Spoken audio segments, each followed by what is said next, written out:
In the glittering chaos of a company party, I stumbled upon a sight that shattered my world. My wife, entwined with my brother, hidden in the shadows. The betrayal was a knife to my heart, but it was only the beginning. As I reeled from the shock, my father's voice cut through the darkness, revealing a sinister plot. They were all in on it, plotting to steal my inheritance, destroy my career, and ruin my life. The realization hit me like a tidal wave, flooding me with rage and despair. This wasn't just infidelity, it was a calculated conspiracy. As fury boiled within, a cold resolve took over. They thought they could break me, but they had no idea who they were dealing with. Revenge was no longer a choice. It was my destiny. My wife, my brother, and my father. They will all pay. Ron Black, or Ronnie as his friends and family called him, was staring at a map in front of him but wasn't really focused on it. His mind was busy thinking about what he had just learned about Nancy, his wife of 2 years. He believed he had a happy life with a kind and beautiful wife, but that all changed just 2 hours ago. "I'm sorry to say this, but your wife is cheating on you," Bill Jacobs told him while they were having a drink at a bar close to where he worked as a researcher. Ron saw Bill not only as a co-worker, but also as a good friend. "How do you know?" Ron asked. Bill took a sip of his beer and continued. "I overheard some guys in the lab talking about it in the bathroom," said Bill. "They were bragging about it after the last company party." Ron was shocked. That made sense. The company liked to host regular parties for employees and their spouses in the newly renovated employee lounge. It was a big room with a stage for music and a large TV for movies. It was also a place for breaks during work hours. The last party had been just 2 weeks ago and lasted about 2 hours. Nancy had been missing for a long time. When she finally returned, she claimed someone had shown her around. "I'm sorry, my friend," Bill said. "I thought you should know." "Thanks, Bill," Ron replied quietly. "You're a true friend." "You're welcome," Bill said. "If it were me, I'd want to know. Just don't do anything foolish." Ron laughed. He was far from foolish. He might be a bit unaware or naive at times, but he wasn't stupid. "I won't," he told his friend. Bill finished his drink, put a hand on Ron's shoulder, and stood up. "If you need anything, just ask," he said before walking away. Ron nodded and took a sip of his drink, thinking about what Bill had told him. He began to think back on his life, like watching a movie in his head. Ron was shorter than most men at 5 feet, 7 inches tall.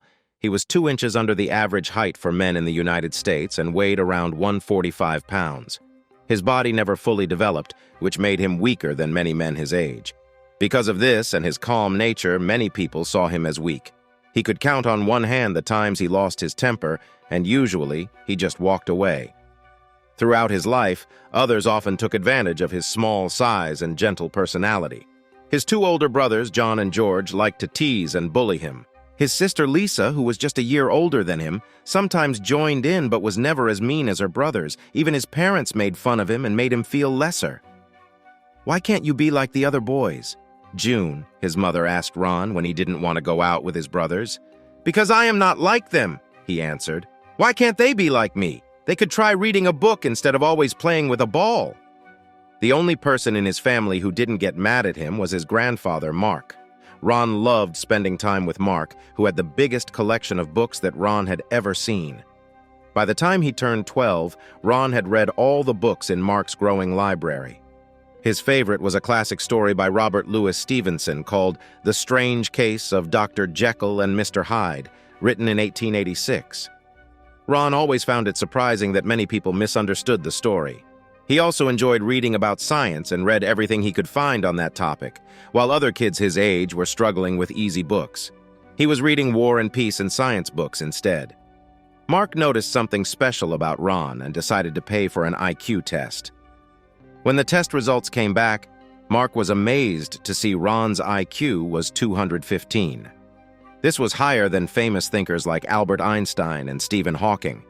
Ron was not just smart, he was in a group called Immeasurable Geniuses.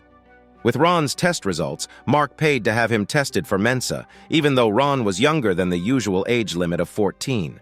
They celebrated with ice cream and cake when he got accepted into Mensa. He wasn't the youngest ever, but he felt proud to be so young and accepted. Ron was happy for the first time in his life. Mark encouraged him every chance he got and bought him the most powerful computer available.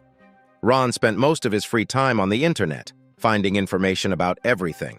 He thought it would be fun to learn other languages, so Mark bought him software for that. Soon, Ron was fluent in several languages, including Russian, Greek, Spanish, and even Latin for fun. He also learned Klingon, even though it wasn't a real language. Mark joined in, and they often talked to each other in Klingon, which confused the rest of the family. "Mark, you are spoiling him," Ron's dad, Bob, told Mark one day. "He needs to learn something useful, not spend all his time in books." Mark replied, "This boy is special, Bob. If you spent more time with him, you would see it too. Just wait. He'll find his way, and I will help him." Of course, this led to some funny moments at school. One day, when the teacher was talking about Shakespeare, she asked Ron, "What's your favorite line from Hamlet?" He unexpectedly answered in perfect Klingon, "Toby." Everyone looked at him wide-eyed, thinking he had gone crazy. "What?" the teacher asked. Ron smiled and replied, "To be or not to be," and in Klingon he added, "To live or die." "I see," the teacher said with a nod. After class, the teacher asked Ron to stay while the other kids giggled and left. She was upset with him for his prank and warned him that if he did it again, he would have to go to the principal's office. "I'm sorry," Ron said, looking at the floor. "What do you have?" she asked. Ron pulled out a copy of Hamlet translated into Klingon and handed it to her. She smiled as she looked at it.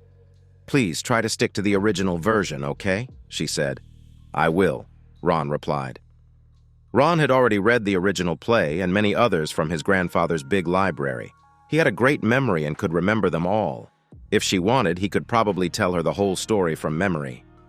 When he got home after dinner, his parents and brothers made fun of him about what had happened in school. This upset him a lot. "Hey, gloomy George," his mom said when they wouldn't stop teasing him. "What's wrong?" Lisa asked. Ron glared at her. "Today is a good day to die," he said. Lisa's eyes got big and she slowly moved back. His brothers crawled away too, wondering if Ron was serious. They avoided him for weeks after that.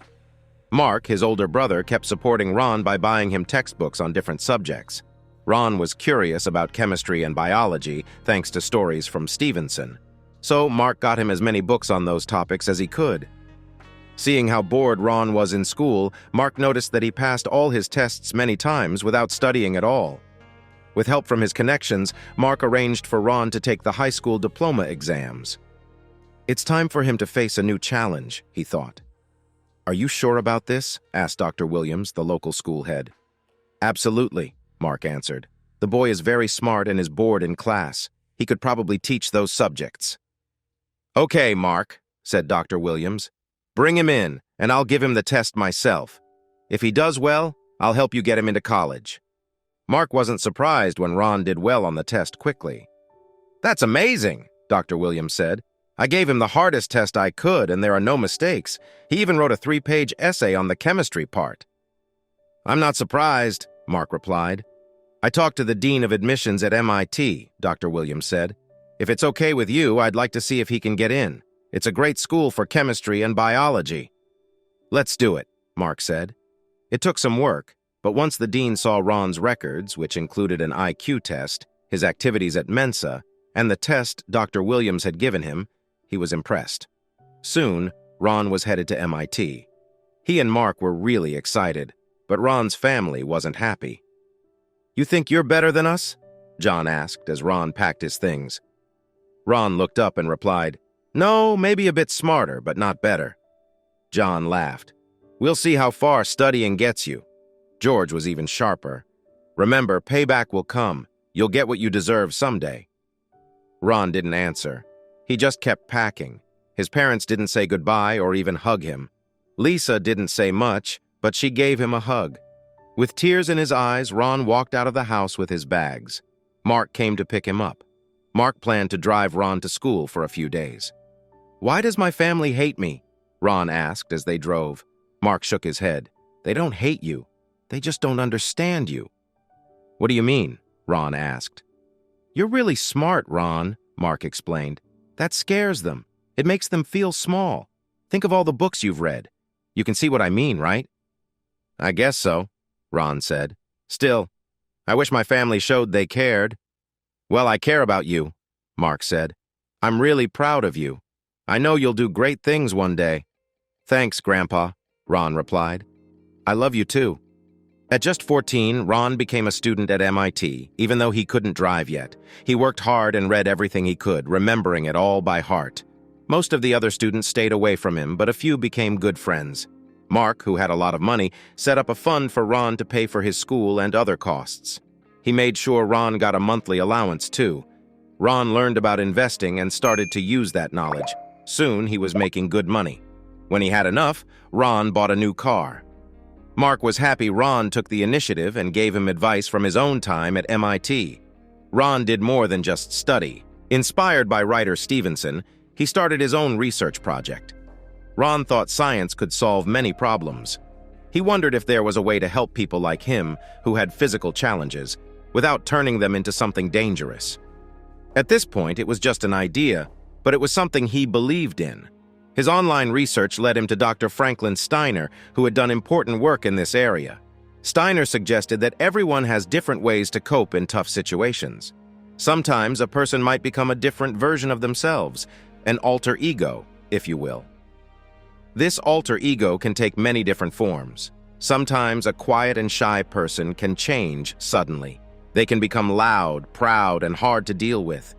People who don't know this person might see them very differently. Steiner talked about how we all have a hidden side, like a beast, inside us. His method helps show this beast so that the person can handle a tough time.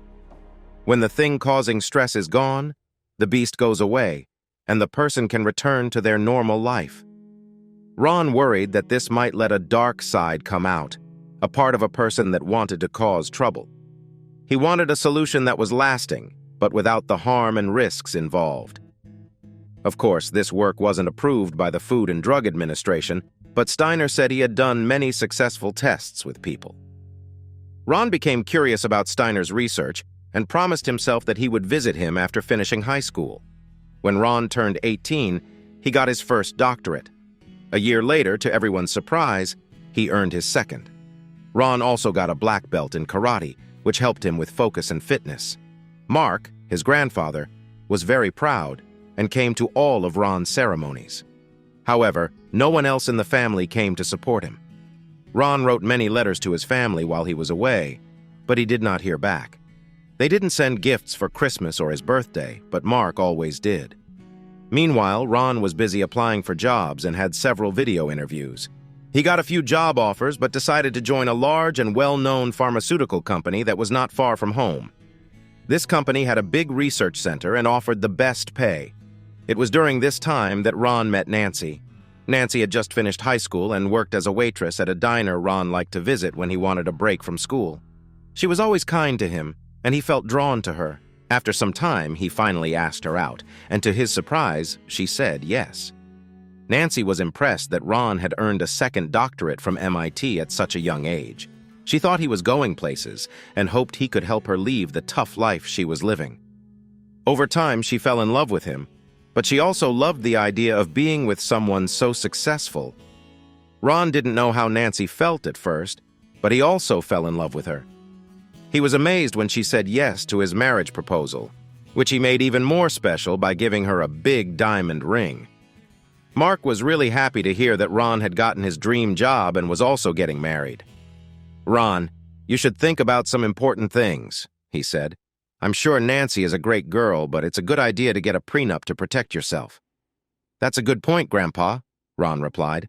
"I hadn't thought about that." Mark said, "I'll ask my lawyer to help you with it. Is that okay?" "Sure, that sounds great," Ron answered. Mark's lawyer prepared an agreement that was fair to both Ron and Nancy, but also made sure Ron's money was safe in case of a divorce. It also explained what would happen if either of them was unfaithful. After looking it over, Ron showed it to Nancy. "What is this?" she asked. "It's called a prenup," Ron said. "It's meant to protect both of us if we ever get divorced." "I'm not planning anything like that," Nancy said, "but I know that many marriages end in divorce." "Exactly," Ron replied, and Nancy agreed to sign the papers. Ron then sent the signed papers back to Mark. Now he was all set. He would soon graduate, take Nancy home, marry her, and then go to Hawaii for their honeymoon before starting a new life with his new job and new wife. Meanwhile, Mark bought a nice 2-story house with a basement as a gift for Ron and Nancy. Ron wanted to pay for it, but Mark insisted it was a wedding gift. Mark knew Ron always wanted a basement for a home lab. The next few months flew by for Ron after he earned his second doctorate. He moved Nancy out of the small apartment she shared with her older sister. Nancy didn't have much, just some clothes and a small scooter for getting around. Ron packed up her things, including the scooter, into a trailer and drove home. When Nancy saw the house Mark had bought for them, her eyes got wide. She had never lived in such a nice place before. Ron was excited too. The house was lovely, but not too fancy. It had a nice yard and a covered porch. Mark even bought some new furniture for them to start their life together. They quickly unloaded the car and put everything in its place. Ron parked the scooter in the garage and promised to buy Nancy a car when they got back from Hawaii. A couple of days later, Ron took Nancy to meet Mark and his family at their parents' house. He didn't know what to expect since it had been years since he last heard from them. Mark greeted both of them with hugs. Ron's parents kept to themselves and didn't say much to Ron, except to comment on how thin he looked. They were friendly toward Nancy and welcomed her. "I hoped to hear from you while I was away," Ron said. "It's been, 4 or 5 years? I sent my address." "Sorry," Ron's father replied. "I'm not good at writing, not even a Christmas card." "I know it can be busy," Ron's mother added. "We often forget about cards and stuff. You know how it is." "Yeah, I get it," Ron said. His brothers came into the room. George and John nodded at Ron and looked at Nancy. Both looked like small versions of their dad, wearing old shirts and dirty jeans. Neither had shaved in a while, and they had some stubble. "Well," George said with a grin, "the little guy's found a girlfriend." He walked over to Nancy and seemed to be looking her over. "She's cute. Come on, you two. Show some respect for your brother's fiancée," he said. He turned to Bob. "Your mom will be really upset if she sees this." Bob frowned and stared at the floor. "Big brother is sticking up for the smart one, as always," John said. "I guess some things never change." "Well, if you two try a little, I'll help you out like I helped Ron," Mark said. "Just like I helped Lisa. But you both look okay with just cleaning." Ron looked at his 2 older brothers. "What?" he asked with a smile. "You both clean for a living? Really? After all that talk about being football stars, don't tell me you still live at home." "Hey, college guy, it helps pay the bills," George replied. "Where's Lisa?" Ron asked his mom. "She moved out a while ago," she said. "She got an apartment and will study to be a nurse. She asked me to give you her number. She still lives in town." She handed Ron a card with Lisa's phone number and address on it. "So I hear you found a job," Bob said, looking at Ron. "Yeah," Ron replied. "I'll be working as a researcher in a drug lab." Bob nodded. "Good," he said. "I'm happy for you." "Are you guys coming to the wedding?" Ron asked. "Or are you going to skip it too?" "We'll be there," said his mom. Ron looked at his brothers in anger. "Don't forget to clean up and wear nice clothes," he told them. George looked at Ron with anger. "Remember what I told you when you left, you mudblood," he said. He looked at Nancy with a nasty grin. "I never forgot," Ron said. "Remember, I have a great memory." He turned and motioned for Nancy to leave. "It's really nice to see you, Ron," his mom said as he walked out. Ron just nodded as he left the house. "I'm really sorry about what happened," Mark said as he walked outside. "I should have warned you. I thought they would treat you better after all this." "I don't know if I want them at the wedding," Ron said. "No way can I let that happen, Ron." "They're your family," Mark said. "Good, bad, or whatever. Is that what I'm going to get from Lisa too?" Ron asked. Mark shook his head. "No, she's changed a lot since you left. I think you'll be surprised. I need to talk to these guys and fix this." He looked at Nancy and hugged her. "Please forgive them," he said. After Ron and Nancy got in his car, they drove off. "Is this what you had to grow up with?" she asked. Ron nodded. "Yeah, it wasn't that bad," Ron said. He wasn't sure what happened after they got home. He took out his phone and called Lisa. She picked up on the second ring. "Lisa, it's Ron," he said. "Ronnie, are you home now?" she asked. "Yes, I'm home," he replied. "I'm not too far from your place. Can I come over for a few minutes?" "Sure," she said. "Great," Lisa replied. "I'll be there before you know it. Do you know where I live?" "Yes, I remember. I was with Grandpa when he chose your place," he said. "I hope you like it," she said. "Yeah, I like it," Ron answered. "Good. I'll see you soon." About 15 minutes later, Ron saw a red Toyota pull into the driveway. Lisa got out of the car with a bag and walked to the front door. Ron was already there and opened the door for her. Lisa put her bag down and hugged Ron tightly. He was surprised, but hugged her back. "It's so good to see you again, Ronnie," she said. "It's good to see you too, Lisa," he replied. He introduced her to Nancy, and the two girls hugged. "Welcome to the family, Nancy," Lisa said. "Nice to meet you." "Me too," Nancy replied. Lisa handed Ron a package. He looked inside and saw a glass dish with something in it. He looked at his sister again. "It's nothing special, but I thought you might want to try the tuna casserole," Lisa said. "I know you loved that when you were a kid." "I still do," Ron said. "Thanks. This will help since we don't have to cook on our first day here." "Please come in and sit down," he said. He took the casserole to the kitchen and put it in the fridge. "Would you like something to drink? Coca-Cola? Coffee? Water?" "Water would be fine for me," Lisa said. "Me too," Nancy added. "Sure," Ron said, grabbing 3 bottles of water. He brought them back and sat next to his fiancée. "You look good, Lisa," Ron said. "Is everything going well?" "Yes," she replied. "I'm studying to be a nurse and working part-time at the hospital. I have a student loan and Grandpa set up some money to help with rent and bills, so I'm doing okay." "I heard you found a good job," she said. "Yes, I did," Ron answered. "I'll start working right after we get back from our honeymoon." "I'm so glad to hear that," she said. She paused for a moment. "Have you been inside the house yet?" "Yeah, we just got back a little while ago," Ron said. "What's happening? I haven't heard from anyone in about 5 years. When I get home, it feels like they don't care," she said. "Mom and Dad weren't doing so well," she explained.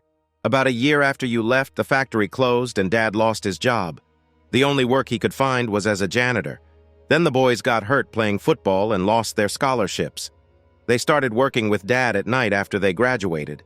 Mom and Dad said they could stay and turn the basement into an apartment if they helped around the house. And they agreed," Ron said. "Is that why you left home?" Ron asked. "Well, that was just the start," she replied. "I didn't want to clean for the boys. I've always wanted to be a nurse, but my dad said he couldn't pay for my training. My grandpa helped me get a student loan and made sure I could leave." "You couldn't have stayed at home?" Ron questioned. She shook her head. "No, boys have always been mean. I'm sorry," she said, glancing at Nancy. "I've heard worse," Nancy replied. Lisa continued. "They changed the basement for the boys. All 3 of them, Dad, John, and George, became even worse. My grandpa wanted to help them, but all they do is play sports and chase girls. Then I saw them bringing girls down to the basement a couple of times. I even saw Dad join them. The place would smell terrible. I couldn't take it anymore, so I left.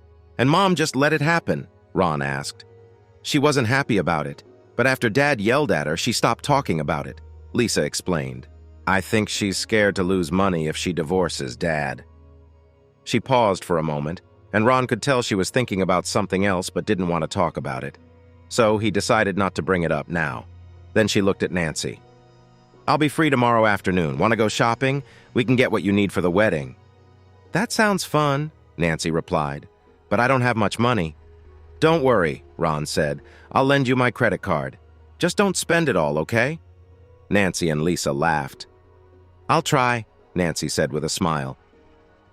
They spent the next day shopping for dresses and other things for the wedding. Nancy got her hair and nails done, and they all enjoyed a nice meal together. By late afternoon, they finally got home, and Ron was surprised by how many bags he had to carry out of Lisa's car. He also noticed that the girls were getting along well, which made him happy. "I'll take you shopping for your tuxedo tomorrow afternoon, big guy," Lisa told Ron. Ron was a bit surprised. "Big guy," he thought to himself. "Where did that come from?" But he replied, "Okay."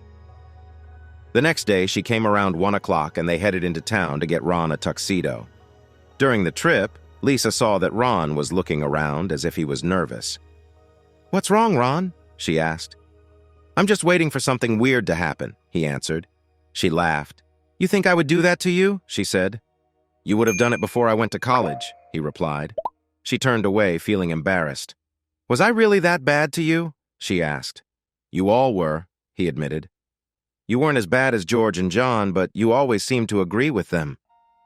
I never understood why you all disliked me so much.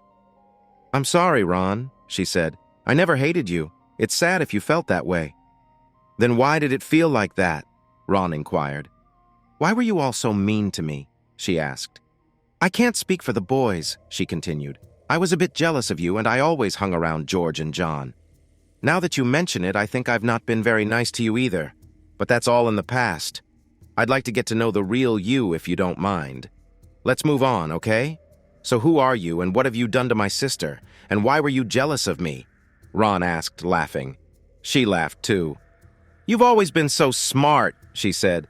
Grandpa always stood up for you. I remember how you loved reading his books. You spent so much time in his library. And when you two talked in Klingon, I felt like there was something special between you. Do you still do that? Talk in Klingon? Ron chuckled. Not as much anymore, he replied. But it was fun. Trust me, you haven't really enjoyed Shakespeare until you read him in Klingon, he added, thinking about his high school days. They both smiled, recalling the memory. After his fitting, they stopped for a snack and kept chatting. Nancy seems like a great girl, Lisa said. I'm happy you found someone who loves you. Thanks, he said. What about you? Is there someone special in your life? Kind of, she replied. I'm seeing someone now. Not sure where it's going, but things are good, she said. I got the feeling yesterday that something else might be on your mind, Ron said. Is everything okay with your family? Did something happen? Lisa looked down, her cheeks a little red. Yeah, but I'm not ready to talk about it now, she answered. I'm just glad Grandpa was there for me. Ron nodded, understanding. Well, if you want to talk about it later, I'm here, he said. Lisa smiled at him. Thanks, Ron. I might. The wedding went well for Ron and Nancy. Her sister came from the East to be the maid of honor. Ron's best man was an old high school friend. Mark happily walked Nancy down the aisle. When it was time, Ron lifted her veil and kissed her for the first time as her husband. Ron felt a strange taste during the kiss, but he pushed it aside. Just nerves, he thought. The reception was mostly fun, too. Ron danced with his new wife and then with his mother and Lisa. George, John, and his dad danced with Nancy while they sat at the table. Ron's brothers came over. George said, Well, what do you know? You really did it. You got married. He looked at Nancy and made a silly gesture. Remember, if you want a real man, look for me, he joked with a smirk. John laughed as well. Ron, however, didn't find it funny and stood up from his chair. George looked at him and said, Are you going to act cool or what? If you want to play, just let me know. Just leave me alone, Ron said calmly, looking George in the eye with tight fists. George noticed that his younger brother was serious now and wisely chose not to argue. Hey, I was just joking, he said with a grin. He waved goodbye to John as he left the reception area. At that moment, Lisa came over and hugged her brother. I'm really happy for you, Ron, she said. Don't listen to those fools. Thanks, Lisa, he replied. She then turned to Nancy, hugged her and gave her a kiss on the cheek. Nancy hugged her back. When Lisa left, Bob and June came over to them. Bob smiled and shook Ron's hand. You did great, son. I'm proud of you. Congratulations. Thanks, Dad, Ron said. Bob smiled as he hugged Nancy. Welcome to the family, he said. She hugged him back and thanked him, while June hugged Ron. I'm so happy for you too, June said. Congratulations. Thank you, Mom, Ron replied. She hugged and kissed Nancy, who returned the hug. Mark then came over with his best wishes. I'm really proud of you, son. You have a good woman. Take care of her. I will, Grandpa, Ron said. Thanks for everything. Mark hugged Nancy too and welcomed her to the family. After all the hugs, Ron and Nancy went to their house. They planned to stay there overnight and leave for Hawaii in the morning for their honeymoon. When they returned, Ron went to work and quickly got busy creating new medicines to help the sick. At the same time, he started setting up a small lab at home for his own research. About 2 months after coming back from Hawaii, Nancy came to Ron with an idea. She wanted to go to school to get a nursing degree. I think that's a great idea, Ron said. Why don't you enroll in the college where Lisa is? Don't worry about the money. Just bring me the papers and I'll handle it." She hugged him tightly and kissed him. "Thank you so much. I'll go tomorrow. Lisa said registration starts soon, so I'll sign up. I think she mentioned that a 2-year degree costs about $18,000. Is that okay?" "Sure," Ron said. "And if you want to go beyond the 2 years, just let me know." "You're the best husband in the world," she said. "Thank you, thank you, thank you." "Just wait until tonight," Ron smiled. "I'll keep you updated." For the next year and a half, Nancy focused on her studies. Most of her classes were in the evenings, and she told Ron that she and some of her classmates would get together to study after school. Ron looked at her textbooks and saw she had a lot to learn in a short time. He tried not to miss too many classes and helped with cooking and housework in the evenings when she wasn't home. Meanwhile, he worked on his own project. By this time, he had a well-equipped home lab and had made a lot of progress in his research. After testing a few formulas on lab rats, he felt ready to start testing on people soon. He thought about this for a while before he decided to try the formula on himself. It was no surprise that it worked. A few days after he gave himself a tiny dose, Ron noticed a big change. His muscles got about 3% bigger, and he felt more sure of himself. Sadly, these changes didn't last long.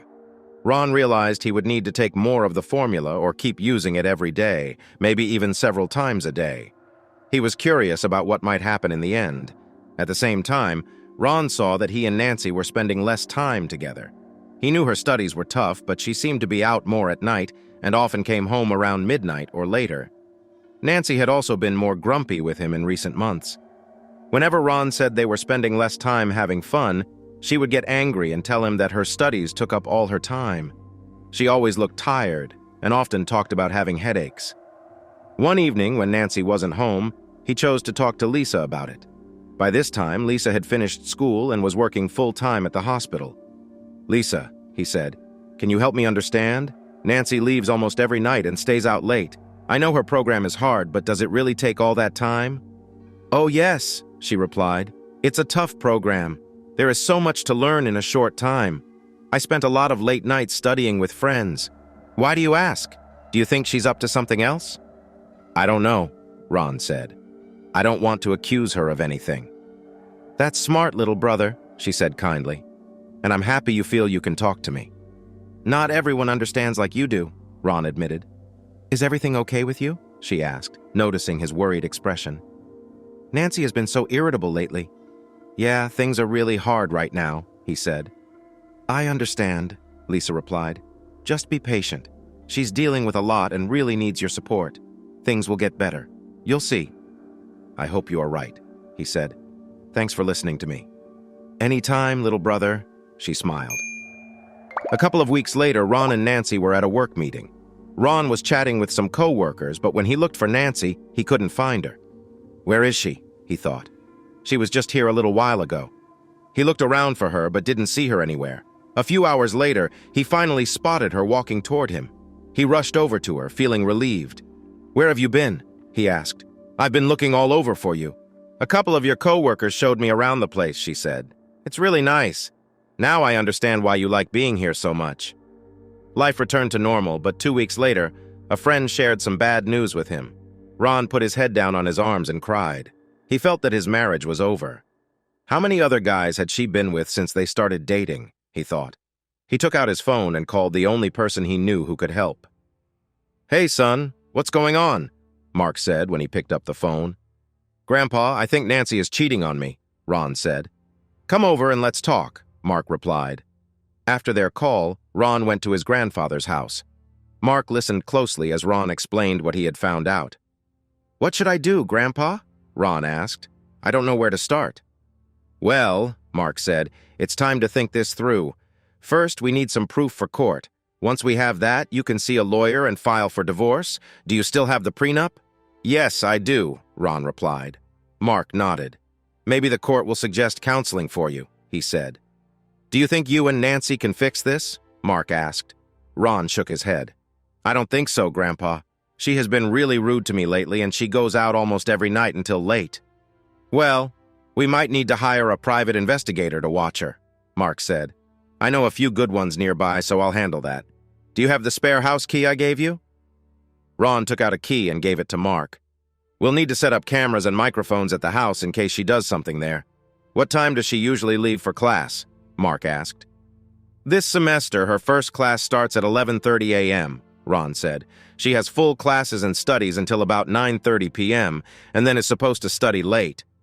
Mark said, I talked to Lisa, and she said that's not too strange based on her classes. We'll find out the truth soon. Meanwhile, you need to stay calm. Act normal with her. Don't accuse her yet until we have proof. And please don't do anything rash. I won't, Ron said. I'm glad you're talking to Lisa, Mark said. Maybe you should spend more time with her. She has really grown up since leaving home. Did something happen to her at home? Ron asked. Yes, but I'm not sure what, Mark replied. Don't bring it up. She'll tell you when she's ready. Okay, got it, Ron said. Mark put an arm around Ron. Now get home and try to act normal around Nancy, he advised. I'll call and see if we can start tomorrow. I'll keep you updated. I'm really sorry about this. I thought Nancy was a great girl. I can't believe she would do this to you. But don't worry. Whatever we find out, we'll get through it together. Thank you, Grandpa, Ron said before leaving. When he got home, he saw that Nancy was still out, which had become normal lately. An idea popped into his head. He took a small webcam from his collection and set it up in the bedroom. He thought that if anything happened there, he would catch it. The camera was small enough that Nancy might not see it right away. It turned on when it detected movement and started recording if anything happened in the room. After that, he went to his lab to check the cameras and then started working on his own project to keep busy. When he checked on his test rats, he found that the latest change he made to his formula lasted longer than the last ones, and even better, didn't cause any bad effects. He did some quick math and decided to test it on himself again. He knew it was a bit risky, but felt he had to do it. First, he checked his heart rate, breathing, oxygen level, and blood pressure, then took a small amount of the drug. About 45 minutes later, he felt the familiar heat that told him the drug was working. He checked his readings again and was happy to see they were still normal. He went to the back of the lab where his gym equipment was. He changed into shorts and a t-shirt and started hitting the punching bag. After working out for a while, he noticed his strength and energy had improved a lot. He took a quick shower and went upstairs, locking the door to his lab. He figured Nancy would be home in about half an hour, but today she surprised him by coming home 15 minutes early. "Hello, stranger," he said as she walked in. "Glad to see you home early for a change." "I bet if I'm going to be greeted like this, I'll start coming home early every night," she replied. "Where did that come from?" he asked. "I just miss you, that's all," she said. "How's school?" "Good," she replied. "It's mostly quizzes now. Tests are coming up soon." "Well then," he said, "why don't we talk about something else?" "Like what?" she asked. "Like our night," he suggested as he walked up the stairs. "You mean," she started. "Are you sure you didn't take anything?" she asked. "You look good." "I don't know. Different diet and exercise," he said. "We don't see each other much, so I guess I seem a bit different to you." "Like this?" she asked. "Honestly, I don't remember it being like that. But I'm not complaining. I'm glad," he said, thinking it might help her focus. Or maybe it wouldn't. At least it gave her something to think about. "You know, you're the only woman I need," he said. He noticed her flinch a little, maybe from guilt. "And you're the only man I need," she replied. "Really?" he asked, surprised. She looked at him with wide eyes. Does he really know? She wondered. "Of course he does," she told him. "Ron, I love you and only you." "I'm happy to hear that," he said. "I love you too, and only you. My heart would break if things changed." She reacted a little when he said this and hugged him closer. "It would break my heart too," she whispered. He kissed her forehead. "Why don't we take a break this weekend and just relax together?" he asked. "Maybe we can connect again." "I'd like that," she replied. "But I have exams coming up, so I really need to study." "I understand," he said. "Just remember that if you need help, just ask me." "Thanks, kiddo," she said. "I will." "I think we should get some sleep now," he said. "I need to get to work a bit early." "That sounds good," she said. "Good night. I love you." "Good night, sweetheart," he responded. "I love you too." "Don't forget, I'll be home late tonight," she said in the morning. "I understand. Just don't be late," he said, smiling. She smiled back. "I'll try," she said. In the afternoon, he got a message from Mark. "Connected and ready. Private investigator is on the case." "Got it," he replied. Part 2. After a busy day at work, Ron got home and checked his lab computer to see if his webcam recorded anything. It had recorded his date with her from the night before. He fast-forwarded through it, hoping nothing strange happened. To him, the only thing that should have been recorded was her getting ready for school and changing the bed sheets. But the camera caught something else. About 30 minutes after he left, the camera turned back on as Nancy entered the room with his father and 2 brothers. What are they doing there? He thought. Nancy sat on the bed, and all 3 men took off their clothes. "I don't think I can do this tonight, guys," she said in the video. "Why can't you?" asked George. "Things have changed," she replied. "What do you mean things have changed?" asked John. "I don't know for sure, but I think Ron suspects something," she said. "What exactly?" Bob asked. "Yeah, what do you mean?" George added. "You didn't see him last night?" she told them. "He was different." "What did you let him do?" asked John. "After we asked you to keep him away for a week?" "I had no choice," she said. "He was like a nicer version of you guys. He was more sure of himself." "He's working on something in his lab," Bob said. "We need to find out what it is." "No, you can't do that," Nancy said. "He has a lot of security. If anyone tries to get in, it will alert him and the police." "Do you know what he's working on?" George asked. Nancy shook her head. "I have no idea," she said. "So what? We're just going to forget our plan for him to raise the baby thinking it's his?" asked John. "I think we should pause that plan for now," she said. "First, I want to finish school and get settled. Once I have a job with benefits, we can talk about it again." "Forget this," George said. "I don't want to wait anymore." He turned to his father. "Should we move to Plan B?" Bob nodded. Nancy looked confused. "What do you mean by Plan B?" she asked. "We deal with him ourselves," John replied. "And we'll record it," George added. "We'll see how long he can keep his job when we send the video to his boss and co-workers." The 3 men laughed.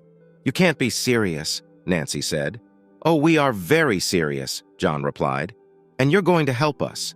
"What?" Nancy asked. "You want me to help?" "Yes," George said. "But what if I don't want to?" "Then we'll just tell them about your wedding day," John said, and the men laughed again. "We'll show him the video.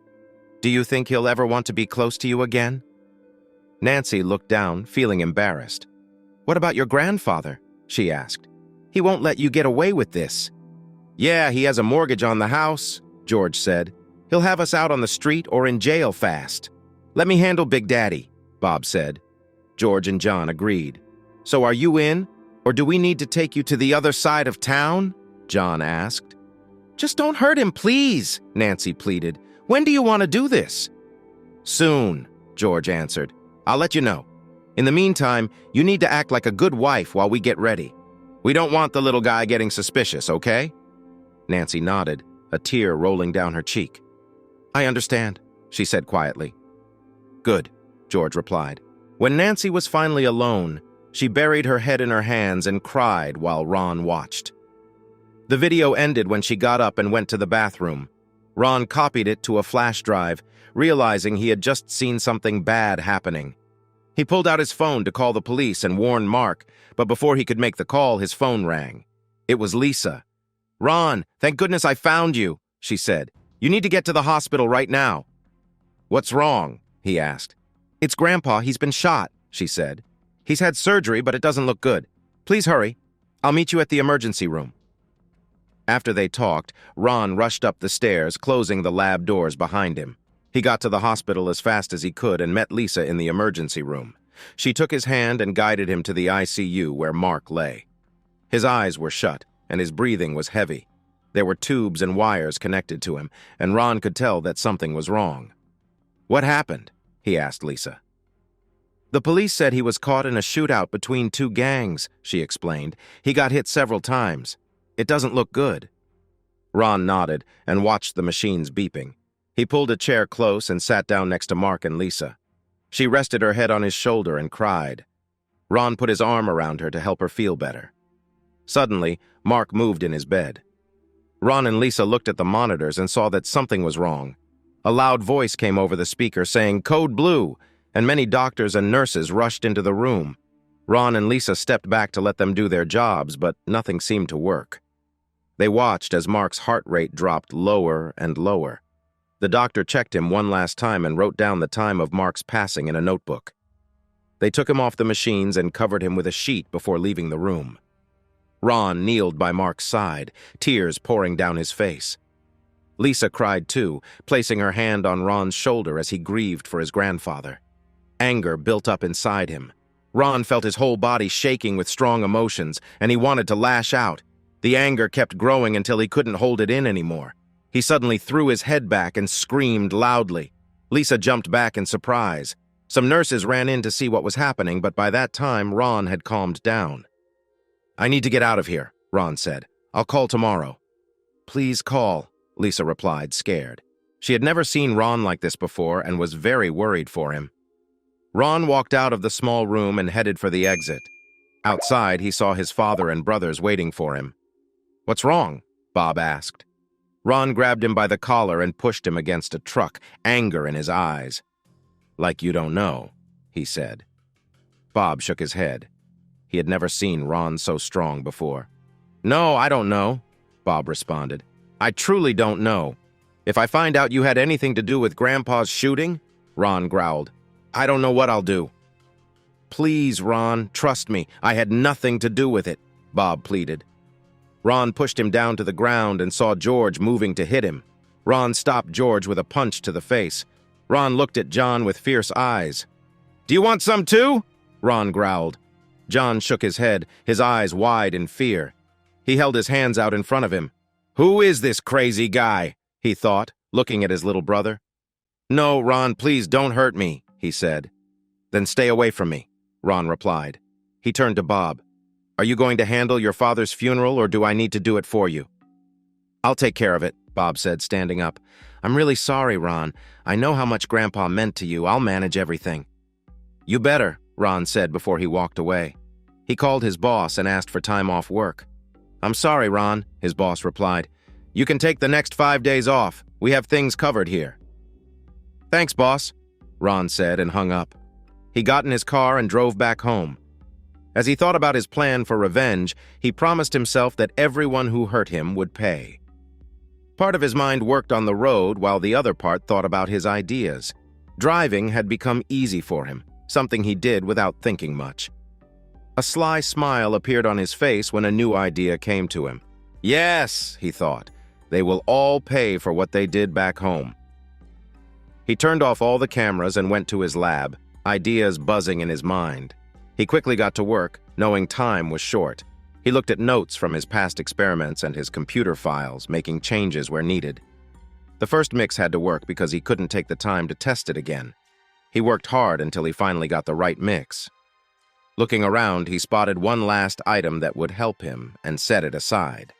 He grabbed something that looked like a turkey baster and filled it with the mixture he just made. Then he set it down. Now, all that was left was to wait. He didn't have to wait long. He heard Nancy's car pull into the garage. Taking the chance, he ran upstairs into the kitchen. He poured her a glass of sherry, knowing she would want a drink before bed.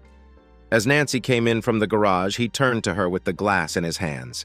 "Is that for me?" she asked, reaching for the glass. "Sure," he replied, handing it to her. "How was your day?" "Pretty busy," she sighed, taking a sip. "We've been going over everything for—" Suddenly she dropped the glass and almost fell to the floor, but Ron caught her before she hit the ground. He had done it just right. Then he went back downstairs and flopped onto the couch in his lab. The next morning, he woke up at 6:30. He took a shower, got dressed, and drank some coffee. Today, he had a lot to do. He grabbed his laptop and a thumb drive with videos from the day before. Before he turned on the cameras, he wrote a note to Nancy, telling her he needed to start work early. He didn't mention anything about Mark's death. While driving, he called his sister Lisa. "Hey, sis," he said, "can I come over and make us breakfast?" "Sure," she replied. "Are you feeling better this morning?" "Yeah, a little," he said. "I got a lot of sleep last night, and that helped." "Good," she said. "I'll see you soon." A few minutes later, Lisa opened her apartment door for Ron. She took him to the kitchen, and he started breaking eggs for an omelet. "Are you sure you can handle this?" she asked. "Oh, yes," he replied. "I'll make coffee," she said. "Sounds good to me," he told her. "What is it?" Lisa asked as Ron worked on the omelet. "I want you to watch something," Ron said as he pulled out his laptop and thumb drive. He plugged in his headphones and offered them to Lisa. "Watch this." He started the video for her. Her eyes got wide when she saw Nancy with the 3 men. When it ended, she took off her headphones and wiped her tears away. "Oh my God," she said. "I can't believe they did that to you. Do you think Dad had anything to do with Grandpa getting shot?" "At first I thought so too," he replied. "But after looking at when things happened, it just doesn't add up. He didn't have enough time to set it all up." "I heard you had a little fight with them in the parking lot," she said. "Yeah, a little," Ron admitted. "Is Dad going to be okay at Grandpa's funeral?" She nodded. He said he would be. Ron looked at his sister for a moment before he spoke. "I need to know the truth, Lisa," he said. "The whole truth about what?" she asked. "What happened that made you leave home?" "Were you hurt?" he asked gently. Her eyes filled with tears and her face turned red. She nodded slowly, unable to meet his gaze. "You can tell me. I'll be right here," he reassured her. Finally, she sat up and looked at him. "Do you remember how we used to have little fights in the basement?" she asked. "Yeah," he replied. "I always ended up on the bottom." She laughed a little. "Well, after you left, I ended up on the bottom too. The first time it happened was about a year after you left. I was in the basement with the boys, just having fun like we always did. Mom and Dad weren't home that night, and the boys brought some beer. They gave me one, and soon I felt strange. I wanted it but hated it at the same time. Later, I realized I'd been drugged." "How many times did that happen after that?" Ron asked. "Quite a lot. I'd say once every 2 weeks for about a year and a half," she said. "I was so embarrassed." "Why didn't you just say no?" he asked. "I did at first," she answered. "But John said he had pictures and threatened to tell everyone. They also told me they would hurt me if I went to the police." "Did Mom know about this?" Ron asked. "No," she shook her head. "She knew about the other girls, but not about this. She was always out when it was happening." "My God, Lisa, that's terrible," Ron said. "I don't know the laws well, but I think you should talk to someone. You might have a case." "Do you think anyone would care after all this time?" she asked. "I'll make an appointment with a lawyer today to ask about it," Ron said. "I think some things don't have a time limit for reporting in this state, but I'm not sure. And yes, this is serious." "So are you going to leave Nancy?" Lisa asked. "Yes," he replied. "I can't live with that." "Good," she said. "I'm so sorry for you, Ron. Believe me, there are plenty of girls who would be lucky to have a man like you." "They're not all bad people," Ron said with a smile as he hugged his sister. "I have a lot to do today, so I should get going. Call me if you need anything, and I'll tell you what I find out, okay?" "Sounds good," she replied. "Thanks for coming over, Ron, and for breakfast. I might ask you to do it again." Ron smiled and kissed her cheek. "Anytime," he said. Just then, his phone rang. He didn't know the number, but decided to answer it anyway. "Hello, Ron Black," he said. "Mr. Black, this is Marcus Billingham, your grandfather's lawyer," the man said. "Is this a good time to talk?" "Yes, it is," Ron replied. "What can I help you with?" "I'm sorry to say your grandfather passed away yesterday," Marcus told him. "First, I want to give you my condolences. We were friends for many years." "Thank you, Mr. Billingham," Ron said. "Please, call me Marcus," he replied. "I need you and your sister to come by my office this morning. I need to talk about your grandfather's will. Can you do that?" "Yes, I can come by," Ron said. "Let me ask Lisa." Ron hung up and turned to his sister. "Can you take the day off and go see the lawyer with me?" "I think so," she said. "We get 3 days off for this, so it should be fine. Let me call my boss first." She took out her phone and quickly explained the situation. In less than a minute, she finished the call and smiled at Ron. "No problem, I can go." Ron put the phone on speaker. "Marcus, I've got Lisa with me. What time should we come in?" "Can you be here by 10?" Marcus asked. Lisa nodded. "We'll be there." "Great," Marcus said. "I'll see you at 10. After Marcus gave them his address, they ended the call. Lisa went to her room to get ready. Soon, they were on their way to Marcus's office downtown. Ron found a spot to park, and they walked 2 blocks to the tall building where Marcus worked. The receptionist wrote down their names and led them into Marcus's office. "Come in, please," Marcus said as they entered. He shook their hands and offered them coffee, which they accepted. Marcus ordered coffee for everyone and invited them to sit. "You might be wondering why I called you both here today," he said. "I'm a little curious," Ron replied, "especially since I've been thinking about family law help." "Do you want a divorce?" Marcus asked. Ron nodded. "Yes." "Well, then we can tackle two things at once," Marcus said. "I helped prepare the prenup for you and Nancy at your grandfather's request. I hope you don't mind, but he told me before he passed that you could reach out to me." "Let's get back to that later," Ron said.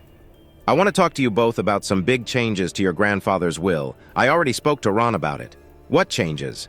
"About 8 months ago, your grandfather basically excluded your dad and your brothers from the will," Marcus explained. "He only left them $1 each. Your dad used to be in charge of the will, but that changed. Now, Ron, you are in charge. All of his property is now in a trust. You both have equal power as administrators." Ron and Lisa looked at each other in surprise. This was the first time they heard about any changes, and Mark had never told them their dad and brothers would get so little of the money. Usually, this wouldn't be a big deal.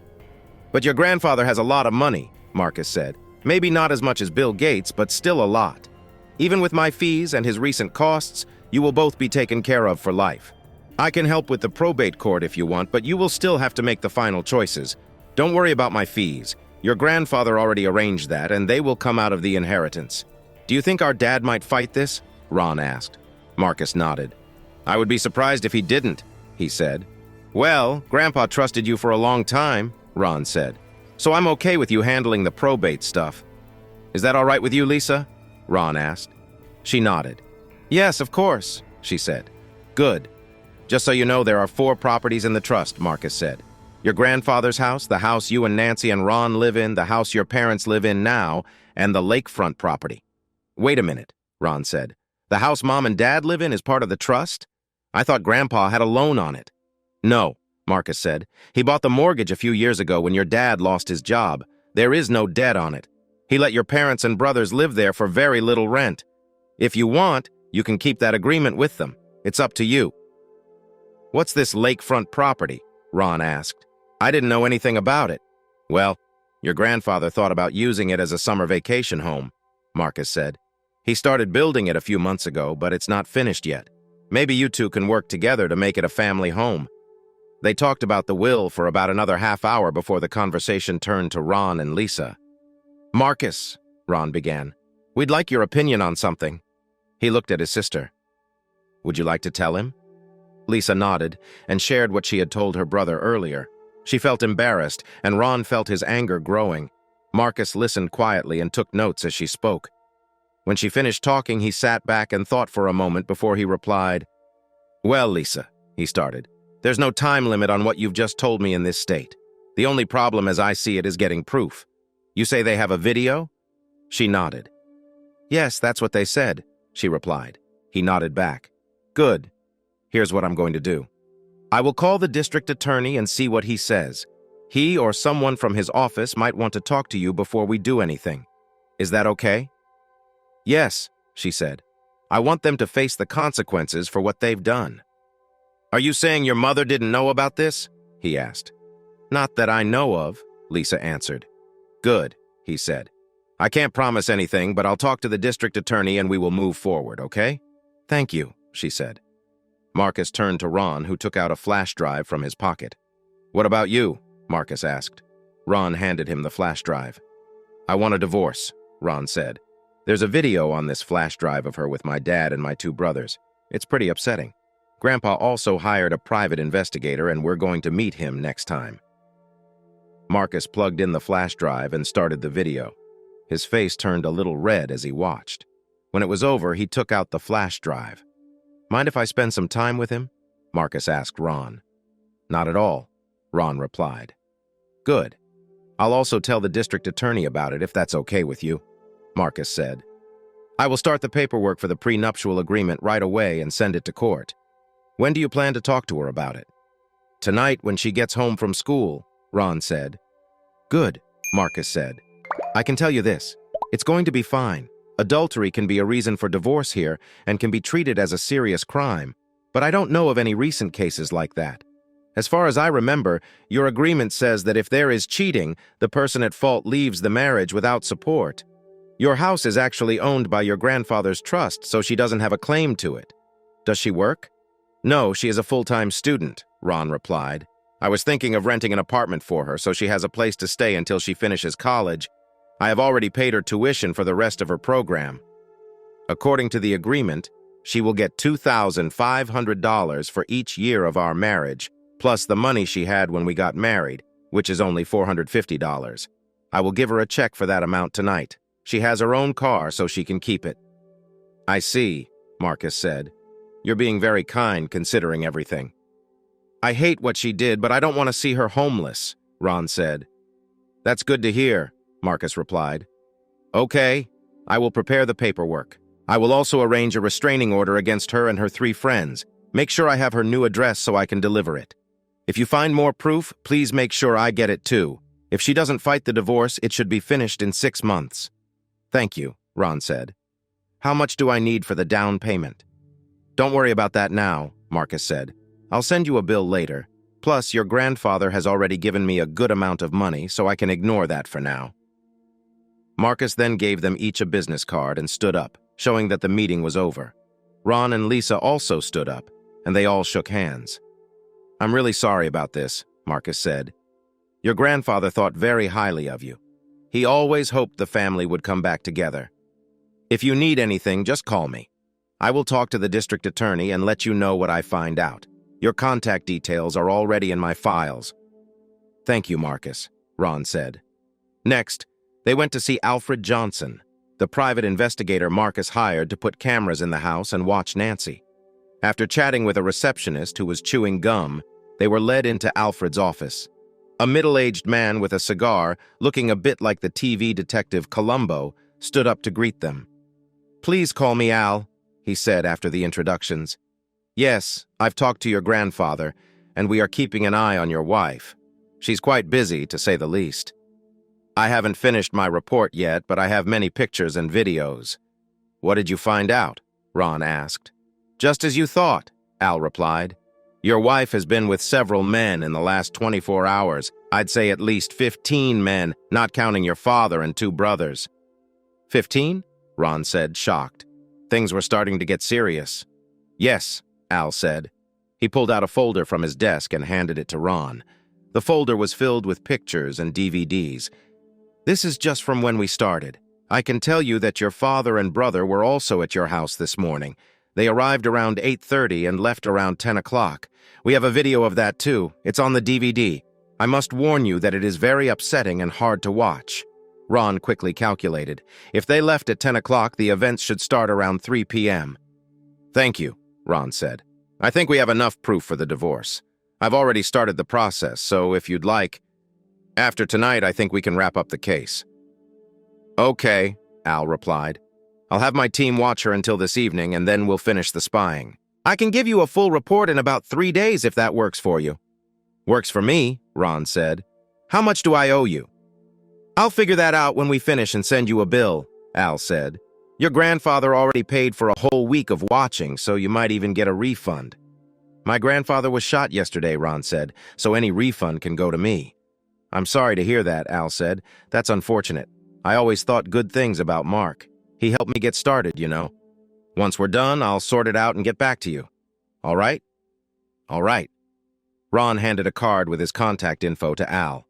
We'll be in touch, Al said before they left. Let me know when the funeral is. I want to say goodbye. After that, Ron and Lisa went for lunch and talked about what happened in the morning. I knew Grandpa had money, but I didn't know he was so rich, Lisa said. Me neither, Ron replied. I'm still a bit shocked. What's next for you? Lisa asked. I saw online that your place has small furnished studio apartments for rent, Ron said. I'd like to rent one for Nancy, if you don't mind her living near you. I don't mind, Lisa said. You really do want her gone, don't you? Lisa asked after a moment. You're really ending things with her? Yes, Ron said. I don't trust her anymore, and my feelings are gone. You've changed, Ron, she said. A lot. What happened to you? That old Ron is gone, he said. I won't put up with bad behavior anymore. He realized Lisa was right. The old Ron would never have done what he did to Nancy. Even if he thought about it, he would have felt guilty. But the new Ron felt no regret about what might happen to his father and brothers. The old Ron would be scared to admit his marriage was over. He might have begged Nancy to come back and let her control him, but that person doesn't exist anymore. Something new has taken his place. He knew he had to be careful not to let the changes go too far. "I like this new you," Lisa said with a smile. Ron smiled back. "Thanks, me too." "What should we do about Mom?" she asked. "If Dad and the boys go to jail, she won't have any money. Even if they don't, there's still the house. Do you want to kick them out?" "It's tempting," he said. "They've given me plenty of reasons to throw them out. But I don't want Mom to get hurt. I don't mind her staying if they go to jail. We'll see how it goes, okay?" "Okay," she replied. "Would you mind setting up a small trust fund for her so she can manage?" "No, I wouldn't mind," he said. "Grandpa would probably do the same." "I guess you're right," she said. After lunch, they returned to Lisa's apartment and went to the office. Lisa introduced Ron to the office manager and explained the situation. "So, you want to rent a studio apartment for your soon-to-be ex-wife?" the office manager asked. "Yes," Ron said. "I can pay 6 months of rent in advance if that works for you." "6 months?" Marcia replied, surprised. "That's very nice of you." "Sure, we can do that," she continued. "I have one furnished studio available right now if that works." "That's fine," Ron answered. Marcia then took them to see the apartment. It was small but clean and had just enough furniture. Since Nancy was often at school, Ron thought it was more than enough space for her. "I agree," Ron told Nancy. They returned to the office where Ron filled out some forms. He wrote a check for the deposit and 6 months' rent. Marcia handed him the keys. "When do you think she will move in?" Marcia asked. "Tonight," Ron replied, "after she gets home from school." They left the office and walked to Lisa's apartment. When they arrived, Lisa turned to Ron and asked, "Are you sure about this?" "Yes," Ron said. "The sooner she starts a new life, the better." "I just hope you know what you're doing," Lisa said. "It's the best choice I have," he told her. "At least she won't be living in my car, which I almost did." "I understand," she replied. "Will you mind if I check in on her to make sure she's all right?" "I don't mind," Ron said. "She'll need a job soon. Maybe you can help her find one." "I'll see what I can do," Lisa replied. "I'll talk to you soon, okay?" Ron nodded. Lisa gave him a comforting hug. "It will be okay, little brother. You'll see." "Thanks, Lisa," he said. "I appreciate it." After that, he went to the bank. He changed his account, taking Nancy off their joint account.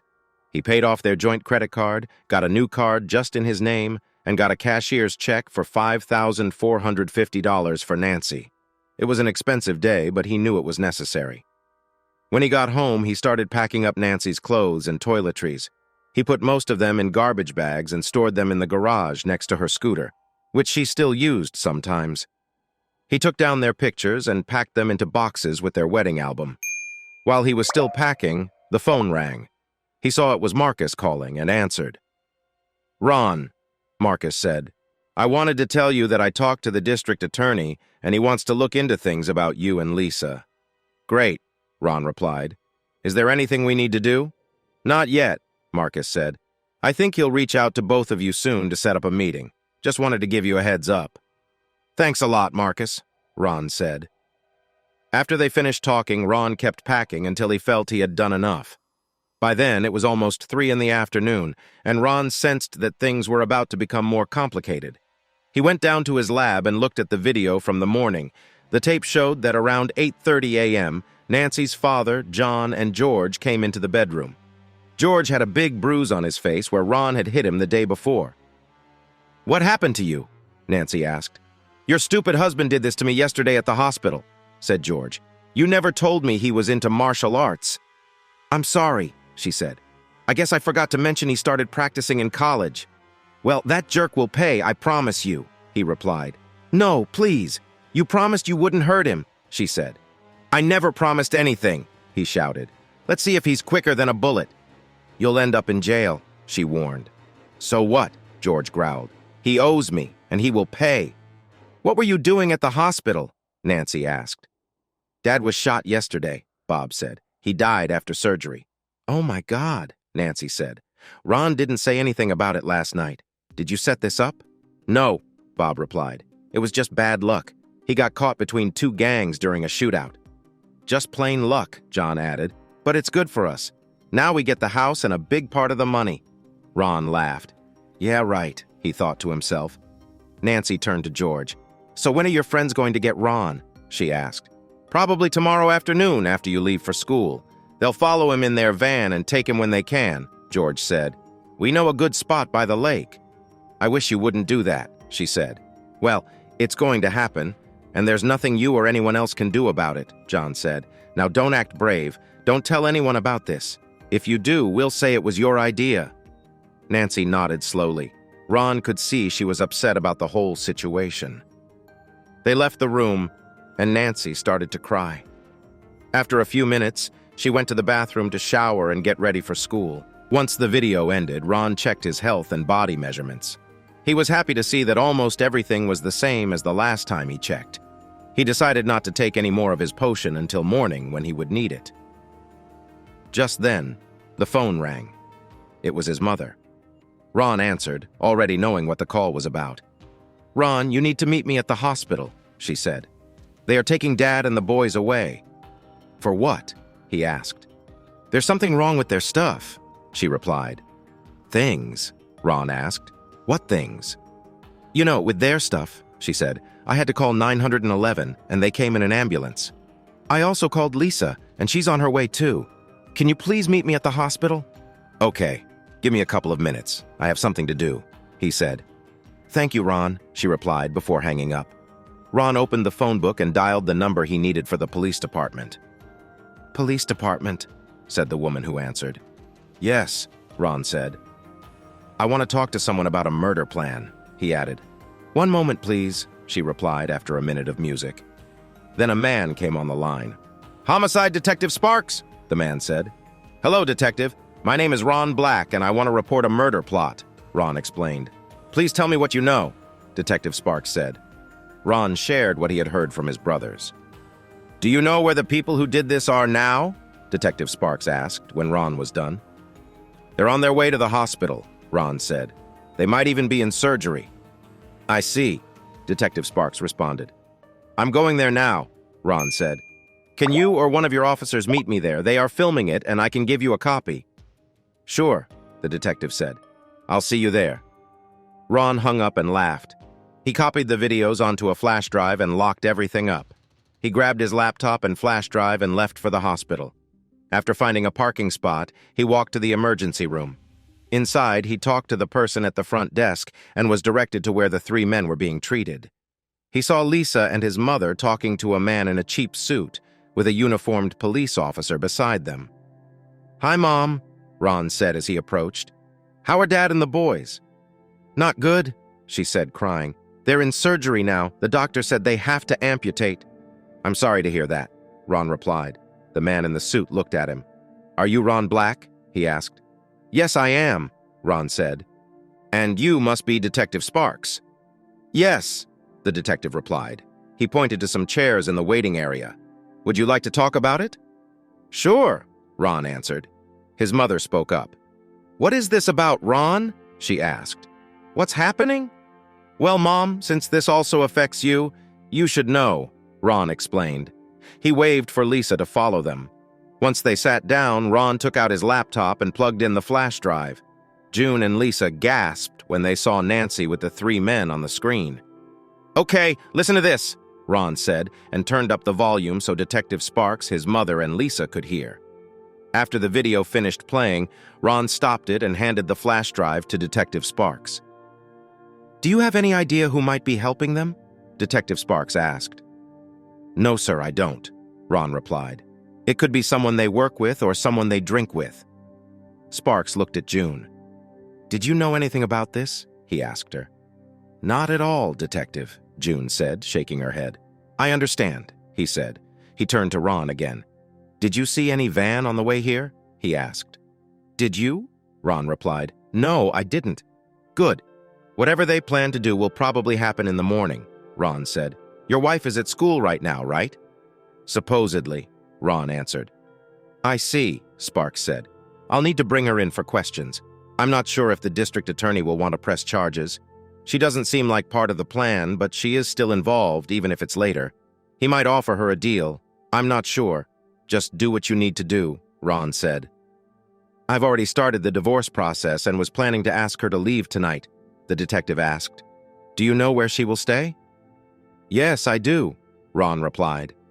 He gave the detective the address of the small apartment he had rented for her that same day. Thanks, he said. I'll talk to the district attorney about this and see what he wants to do next. In the meantime, I'll have Officer Green watch these 3 men. I doubt they will try to leave. Mrs. Black will also need to search your home. Please, do whatever you need to, Ron said. Could you look for a videotape? What kind of video? The detective asked. Lisa's face turned red as Ron looked at her. Lisa, maybe you should talk to your mom alone so she knows what's happening, Ron suggested. Lisa nodded and took her mom's hand. What's going on, Ron? June asked. Lisa will tell you, Ron replied. He turned back to the detective. My lawyer told me today that he spoke with the district attorney, too. The district attorney wants to look into our cases. I believe my older sister was hurt by the same 3 men years ago. They say they have a videotape of it and used that to keep her quiet. Detective Sparks closed his eyes and sighed deeply. Wow, he said quietly. Okay, I'll reach out to the district attorney and see what he thinks. In the meantime, I'll send some officers to your area. If we see a van near your house, we'll handle it. Will you be okay on your own? I'll be fine, Detective Ron said. Just then, they heard crying from the hallway. Looking up, they saw June bent over, covering her mouth. She knows, Ron thought. Good girl. Lisa, he said to himself. Detective Sparks looked at Ron. You take care of them, he said. I'll handle the other 3. Ron nodded. Thank you, Detective. I will, he said. Detective Sparks spoke to Officer Green, then went to June and Lisa. After talking to them for a few minutes, he walked out, nodding to Ron and waving goodbye. About an hour later, the doctor came out of the surgery room and approached June and Lisa. Ron joined them as they walked to a private room. We finished the surgery on your husband and 2 sons, the doctor said. They are now in the ICU and should be there for about an hour. After that, they were taken to their rooms. Just so you know, they can still use the bathroom, but they won't be able to have any kind of sexual contact. Do you know why this might have happened? They were with my wife a few hours before they called 911, Ron said. The doctor nodded. When was the last time you were with her? He asked. Maybe a day or 2 before it happened, Ron answered. I haven't heard of anything like this happening because of that, but it might be a good idea to get tested for STDs anyway. We can do that here if you want, the doctor said. I think that's smart, Ron replied. No, the nurse will tell you which rooms they will be in, the doctor added as he got ready to leave. We will let you know if there are any problems. Thank you, doctor, June said. As the doctor walked out, Ron saw a nurse come over to him. He listened as they spoke quietly. He could only catch bits and pieces, but clearly heard the doctor ask for more of something. Like the first 3, he heard the nurse say yes, just like those 3. They're in the operating room now. Ron smiled to himself. An hour later, Ron, June, and Lisa were taken to 2 rooms next to each other where Bob, George, and John were resting. When they entered the first room with George and Bob, they saw Officer Green sitting in the hallway between the doors. Both men were handcuffed. A nurse was checking the machines connected to both of them. June started to talk to George, but she cut him off. Shut up, she said, surprising the nurse. I've seen the video, and I will make sure all 3 of you go to jail for what you plan to do to Ron. You miserable people. And by the way, I'm divorcing you. I should have done it a long time ago. She looked at George, saying she should have had an abortion when she had the chance. You make me sick. You're dead to me. All 3 of you are dead to me, and I don't want to see you again for the rest of my life. Mom, please, George began. This is all his fault, he said, pointing at Ron. That's not true, she said. I saw the video. I watched you. I heard what you planned to do to your own brother. You're not my son anymore, and I hope they give you the worst punishment. She turned and left to give John the same speech. Ron smiled as he looked at the 2 men in their beds. So, he said, you were going to ruin my life. How did you think you would do that? Yeah, so what? George grumbled in pain. I told you long ago that I would make you pay. Yeah? So what are you going to do? Mud? Blood? George asked. We won't be in jail forever, jerk.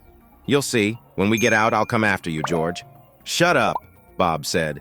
No, let him talk, Ron replied. I want to hear his plan. It's going to be a surprise, George sneered.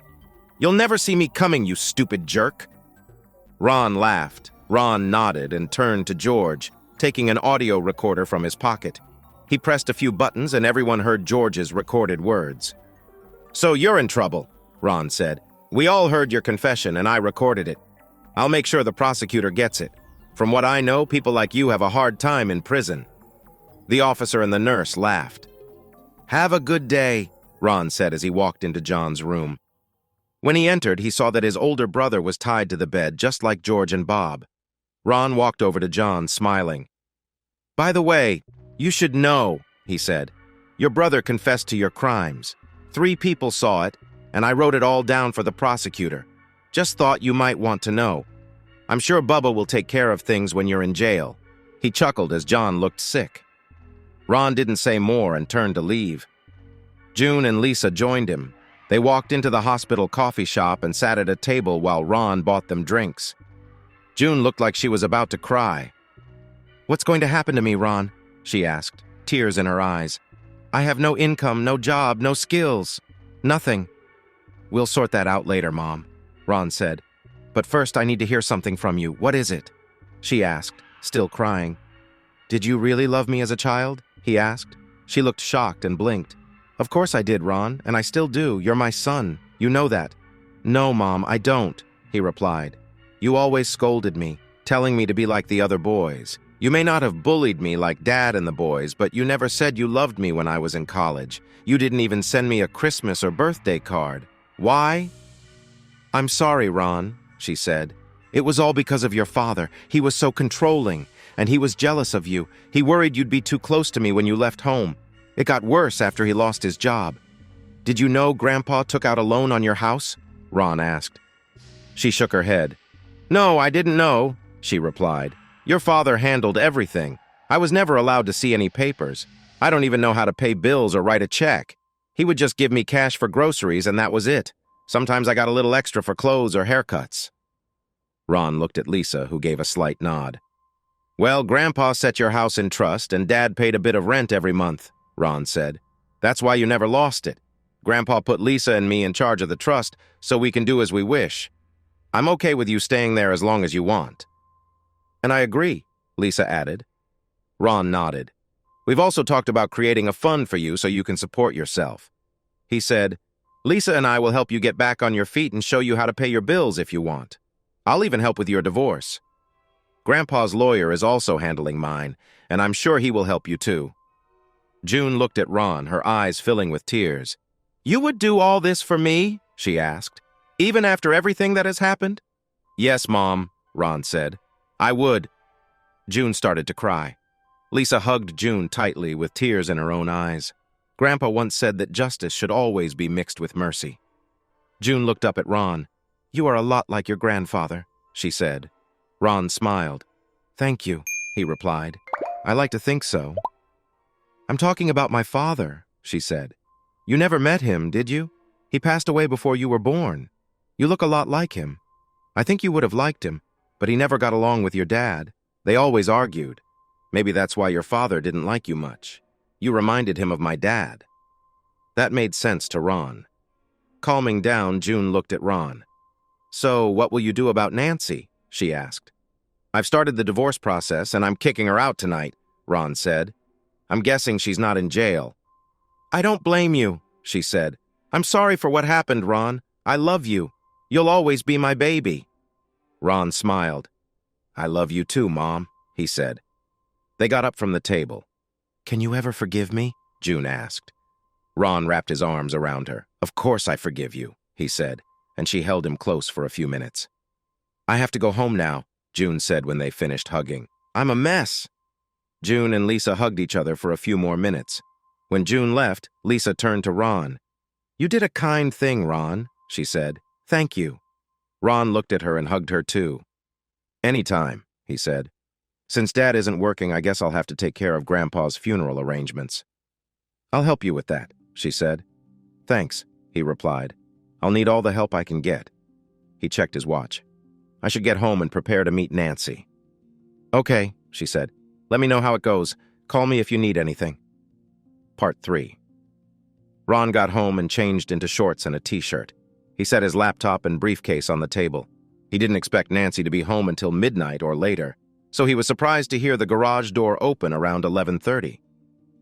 You're home early, he said as she walked in. It was a really bad day, she said.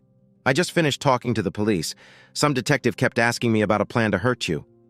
Interesting, Ron said. I'm going to take a shower and then go to bed, she said. No, I guess not, he replied. Look, I had a terrible day. And it's about to get worse, she said. I want to take a shower first. I said sit down, yelled Ron. Right now!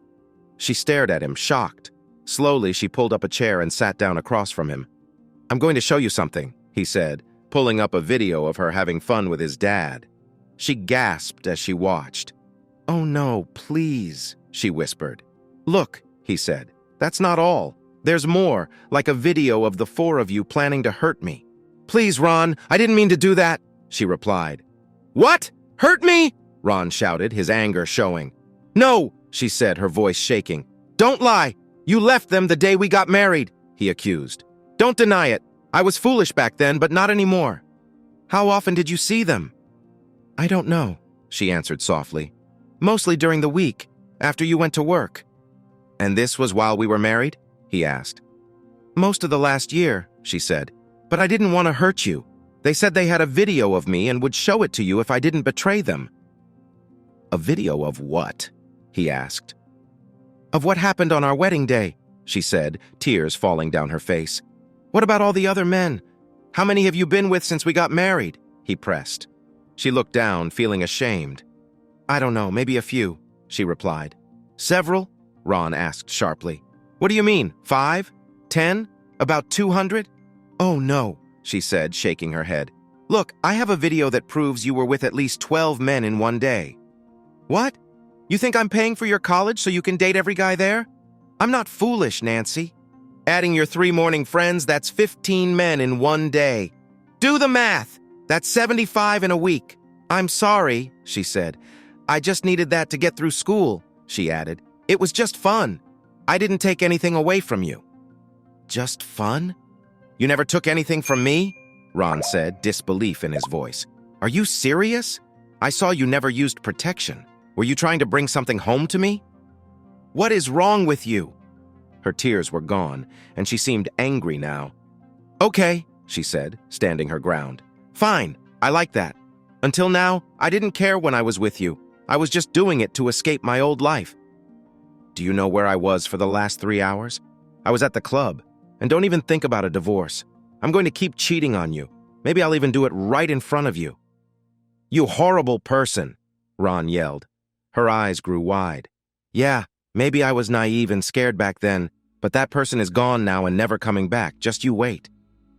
Did the police tell you about my dad and my brothers? No, they didn't, she replied. Well, they lost something, he said. What do you mean? She asked, shocked. Who knows what you might have caught all this time? Once this all comes out, I doubt any man would want to be with you. What have you done to me? She asked. Nothing, he said. It's all on you, and now you will have to face the truth. About the divorce, I talked to the lawyer and he is getting the papers ready. Remember that small agreement you signed a few years back? It's in effect now. All your bank cards are canceled and everything you own is packed up. He put a key on the table with a tag that had the address. This is the key to your new apartment. The address is on the tag. You're leaving now, he said. He also laid a check on the table. This is what you get from the agreement. Spend it wisely. You might want to find a job. Your school fees are already paid. My lawyer has your new address. You can keep your car and scooter. Your phone will be turned off at the end of the month. Don't fight this divorce, or you could end up famous online. You wouldn't dare, she said. Why not? He asked. You said it yourself. Then he took off her wedding ring. He grabbed her purse and took out her house key and bank cards. He gave her back her purse. Now get out of my house, he said. She stepped back, surprised. She had never heard him talk to her like that before. She always thought he would do what she wanted. Please, she said. and a tear rolled down her cheek. "I didn't mean everything I said. I'm sorry. I won't do it again. I really care about you." He laughed at her. "You think I'm foolish enough to believe that?" he asked. "Forget you." "Oh, wait. Everyone in town already believes you. By the way, why aren't you in jail right now?" "The DA gave me a deal if I testified against your father and brothers," she replied. "I'm really sorry, Ron. Can we at least be friends? I didn't want to hurt you." "Friends? You think I want to be friends with someone who lied to me and tried to ruin me?" he asked. "To you, I was just a way to get by. Seriously, you are even more foolish than I thought.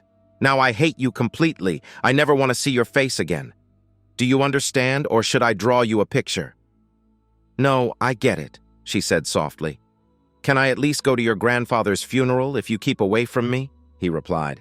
"Now put your stuff in the car and leave, now." She turned and walked toward the door to the garage.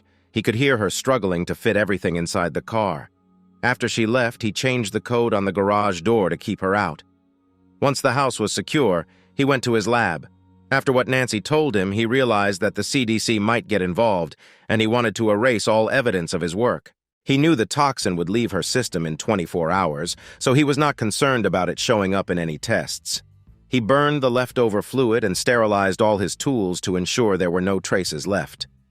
Once he was done, he went to bed early in the morning. He heard the doorbell ring and went downstairs in his bathrobe. He looked through the peephole and saw 3 men in dark suits. He opened the door and they all showed their badges. One of them was Dr. Black. He had 2 doctorate degrees. Ron could be called Doctor too, but he usually preferred to be called by his first name. "Yes, I'm Ron Gordon Sullivan from the CDC. I'm here to see your wife, Nancy," one of them said. "Is she here?" he asked. Ron shook his head. "No, she doesn't live here anymore," he replied. "What does that mean?" Ryan asked. "We need to talk to her alone," he said. "Like I said, she doesn't live here anymore," Ron repeated. "Do you want her address?" "Yes, we would," Gordon answered. Ron gave them her apartment address and watched them leave. Ron felt relieved they didn't want to search his house, but he worried they might come back. He looked around for a van that might belong to their friends, but he didn't see any. He turned on the TV and made a cup of coffee. Back in his room, he could hear the local news. Local medical authorities report that about 40 men had to have emergency surgery in the last 18 hours, the announcer said, as the scene changed to a doctor speaking to reporters. "It's been a long night at the medical center due to this outbreak. We had to bring in the CDC, the doctor said. "We're not sure how far it has spread, and we're very concerned." The scene shifted back to the anchor. "Investigators say about 30 men admitted to having a relationship with the same woman at the time of this report. Medical services are looking for her because of privacy rules. The names of those involved will not be released," the anchor said. Ron laughed. 40 people? She's been busy, that's for sure. He couldn't help but wonder how many of those men were married. He thought things might get interesting soon. A few minutes later, the phone rang. It was Lisa. "Good morning," she said when he answered. "Did you see the news?" "Yeah, I saw it. 40 people. That must have caused a stir," Ron said. Lisa laughed. "I'm sure it did. By the way, I had to take Nancy to the ER early this morning." "Oh," Ron said. "What happened?" "She said her mouth and some other parts of her body were burning badly," Lisa explained. "I thought she had gotten hurt, and I saw some sores on her tongue and mouth. When we got to the hospital, she was complaining of bad heartburn. That doesn't sound good." "Did you do anything to her last night besides kicking her out?" Ron asked. "No, I never touched her," Ron said. "Is she still at the hospital?" "Yes," Lisa replied. "She'll probably be there for a day or 2. The CDC came here looking for her. They were told by a group of men at the hospital. I sent them to her new apartment," he said. "They'll find her," Lisa said. "Her being in the hospital should worry you if the CDC is involved. I'll keep you updated." "Thanks," Ron said, laughing as he finished the call. He was surprised, but happy to think she would feel some warmth. A little joke there from her own actions. Still, he worried he might have missed something when he made the potion. Maybe the one he had used on himself had made him a bit unclear in his head. It wasn't like him to skip over details. Maybe his anger and disbelief about what happened had thrown him off. He thought about it while looking out the window.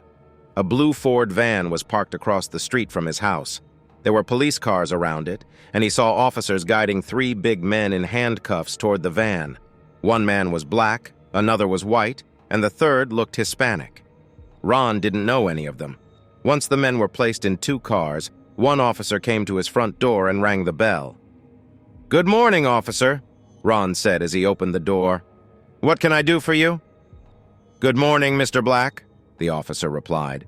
"Detective Sparks asked me to tell you that we will be taking the suspects into custody soon. We'll be watching your neighborhood closely over the next day to keep you safe." "Thank you, officer," Ron said. "I appreciate that. I have some audio recordings I think Detective Sparks might want to hear. Is it okay if I give them to him today?" "I think so," the officer replied. "He's quite busy right now, so you may want to call him first. That way he'll be ready for you." "I will. Thank you," Ron said. "Have a good day, sir." The officer nodded and left. Ron closed the door, feeling relieved that they had caught the 3 men. He got dressed and walked over to the van, where another officer was busy looking through evidence. The 2 cars with the suspects had already driven away. "Good morning, sir," the officer said as Ron approached. "Are you Mr. Black?" "Yes," Ron replied. "I can't tell you how glad I am that you caught those guys." "I can imagine how happy you are," the officer said. "So what do you see here?" Ron noticed a gun and some other items already packed in labeled plastic bags. "I'll let you get back to your work, officer. Thanks again." "You're welcome, Ron," the officer replied. "Have a good day." Ron thought to himself, "These men were serious about ruining my life." He decided to call the police station and gave them an audio tape of the men's confessions. "I think we have everything we need," Detective Sparks said. "I'm about to question the 3 suspects we caught this morning. We have solid evidence against them, too. Turns out they've been in trouble before, and this is their 3rd time." The rest of the day flew by as Ron made plans for Mark's funeral. The service for Mark would happen in a few days. Ron learned that his grandfather had already paid for everything, including the funeral and the burial spot next to his grandmother. The headstone was ready, but they needed to add Mark's death date. Ron called the cemetery and took care of that. He also found out that Mark was a Vietnam War veteran by looking at an old paper called a DD 214. After reaching out to different places, he finally made the funeral plans.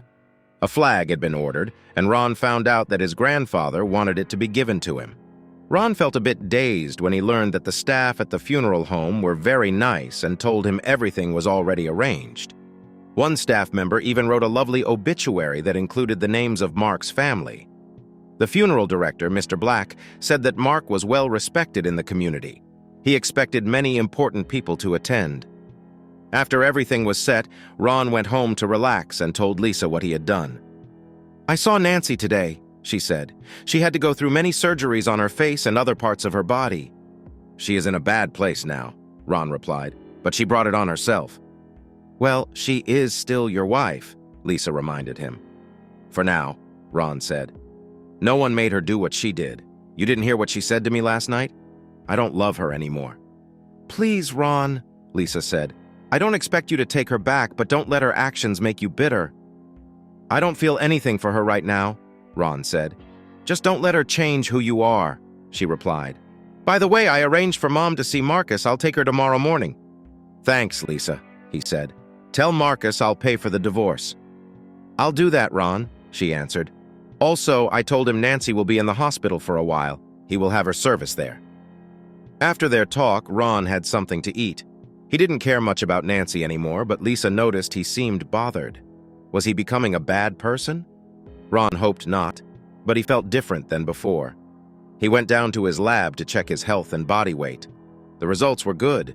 Maybe he had finally found the right mix. That evening, he decided not to take any more of the medicine and instead put on workout clothes. He realized that exercising helped him feel calmer and think better. Mark's funeral was a couple of days later, and it went smoothly. Many important people attended, including a retired senator and a few members of the House of Representatives. They all shook Ron's hand and offered their sympathy. Ron gave a heartfelt speech and thanked everyone for being there afterward. They went to the cemetery for the funeral. Ron chose to be the last one to leave, so he sat by Mark's grave. Feeling very sad, he started to cry. Mark was not just his grandfather, he was also Ron's best friend and helper. Mark always stood by him even when others didn't. Ron felt a hand on his shoulder and looked up to see Lisa, tears on her cheeks. "I miss him too," she said. Ron nodded. "For a long time, he was my only real family," Ron said. "Sometimes I wonder what I will do without him." "I know," Lisa replied softly. "But he is never really gone. As long as you remember him, he will always be in your heart, and I promise I will always be here for you." "Thank you, Lisa. That means a lot," Ron said. "How is Mom doing?" Ron asked. He had spent some time with her earlier and hugged her while she was sad. However, he had been very busy during the funeral and hadn't spent as much time with her and Lisa as he wanted. "She's sad, but I think she'll be okay," Lisa answered. "Marcos filled out papers for his dad. He might be in the hospital or in jail soon. They plan to get all three of them in the next few days. Nancy said she wanted to be here, but I haven't seen her," Ron said. "Well, she's recovering, but the CDC is keeping her away from everyone right now," Lisa replied. "They won't let her see anyone for now." "I guess that makes sense," Ron said. He looked at his watch. "I really have to go now. I'd like to get some good sleep. The last few days have been hard." "Okay," Lisa said. "Don't be a stranger. I'd like to take you and Mom out to dinner this weekend if that's all right." "Sounds good," Ron replied as they left the cemetery. As they walked to their cars, Detective Sparks came over to them. "I just wanted to say I'm sorry for your loss and give you an update," he said as he shook Ron's hand. "Thanks, Detective," Ron replied. "What's going on?"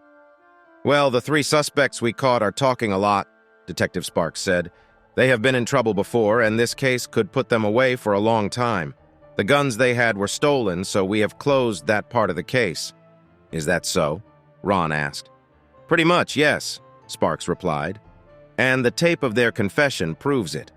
"What about Lisa's case?" Ron asked. "From what I know, the SWAT team has enough proof to keep all three of them in jail for a long time," the detective said. "They will be old and gray by the time they get out." "I hope you're right," Ron said. "It makes the district attorney very happy," Sparks replied. "Plus, it's an election year, so he wants to be seen as tough on crime." "Of course," Ron said. They said their goodbyes and left the cemetery. The next day at work, his boss came to him. "Ron, there's a man from the CDC here to see you. He's waiting in conference room 3. "Thank you," Ron said. He tidied himself up and followed his boss out of the lab. "Can you explain what this is about?" his boss asked him. "Not right now," Ron replied. "I'll tell you later." "Just don't take too long," his boss said. "I won't," Ron promised. Gordon stood up when Ron walked into the conference room. "Dr. Black, it's good to see you again," Gordon said. "Please call me Ron," Ron said as they shook hands. "What brings you here?" "I wanted to talk about your wife's case," Ron said. "I hope you don't mind, but I checked up on you." "I know quite a bit about you," Gordon said. "You have an IQ of 215, you are in Mensa, you have 2 doctorates from MIT, and you are a self-made millionaire. It's impressive for someone your age. Everyone thinks highly of you. I hear you have a lab at home. Some guys work on cars, others have a game room," Ron said. "And I like to do my own research." "Mostly theory," Ron added.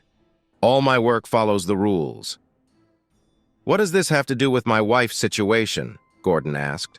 "She is in isolation right now as she recovers from her surgeries.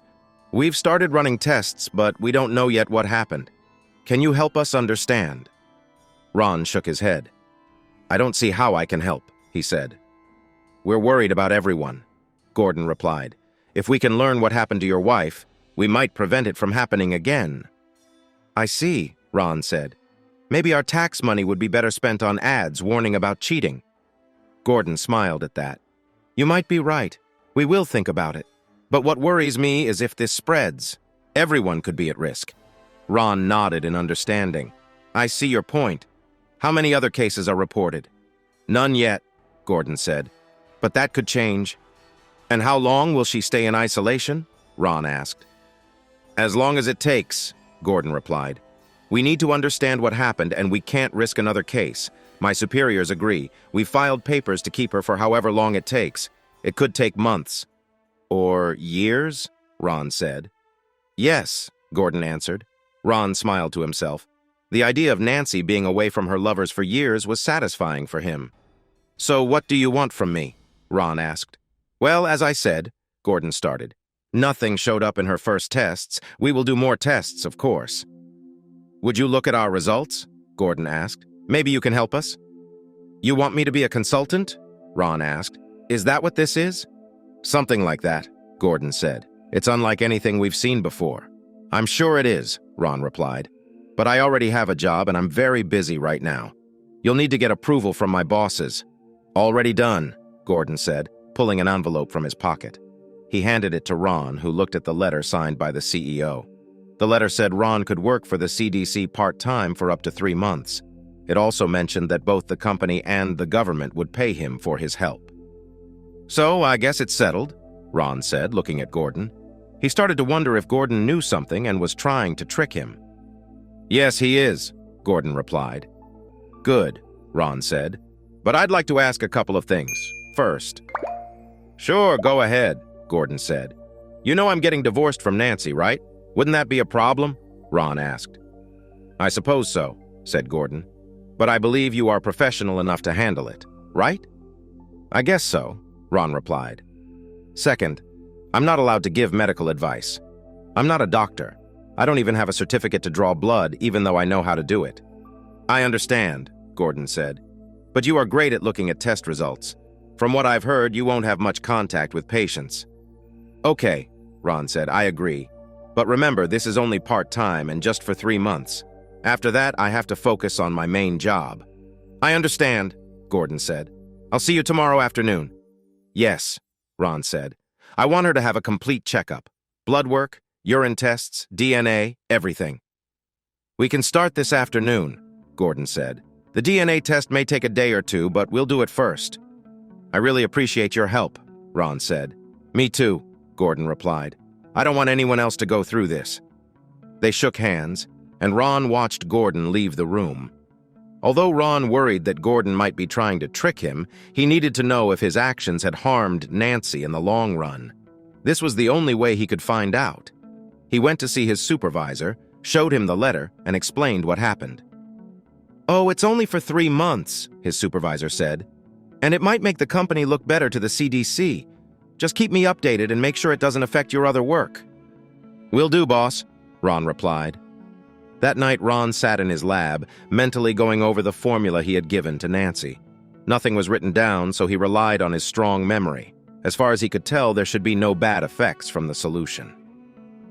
The next afternoon, he put on a special suit to protect him from being too close to Nancy. After getting ready, Gordon led him into her room. Ron looked at her and saw the bandages on her face. She didn't know who he was at first, but her eyes grew wide when she saw the man in the suit. It was Mr. Black. Gordon started talking. We have brought in a helper to find out what happened. Please work with him, Ron, he said. She spoke quietly. I'm sorry. Her soon-to-be ex-husband looked at her through his suit visor. Call me Dr. Black, he said calmly. I feel bad about how things turned out, she said. That's not why I'm here, he replied.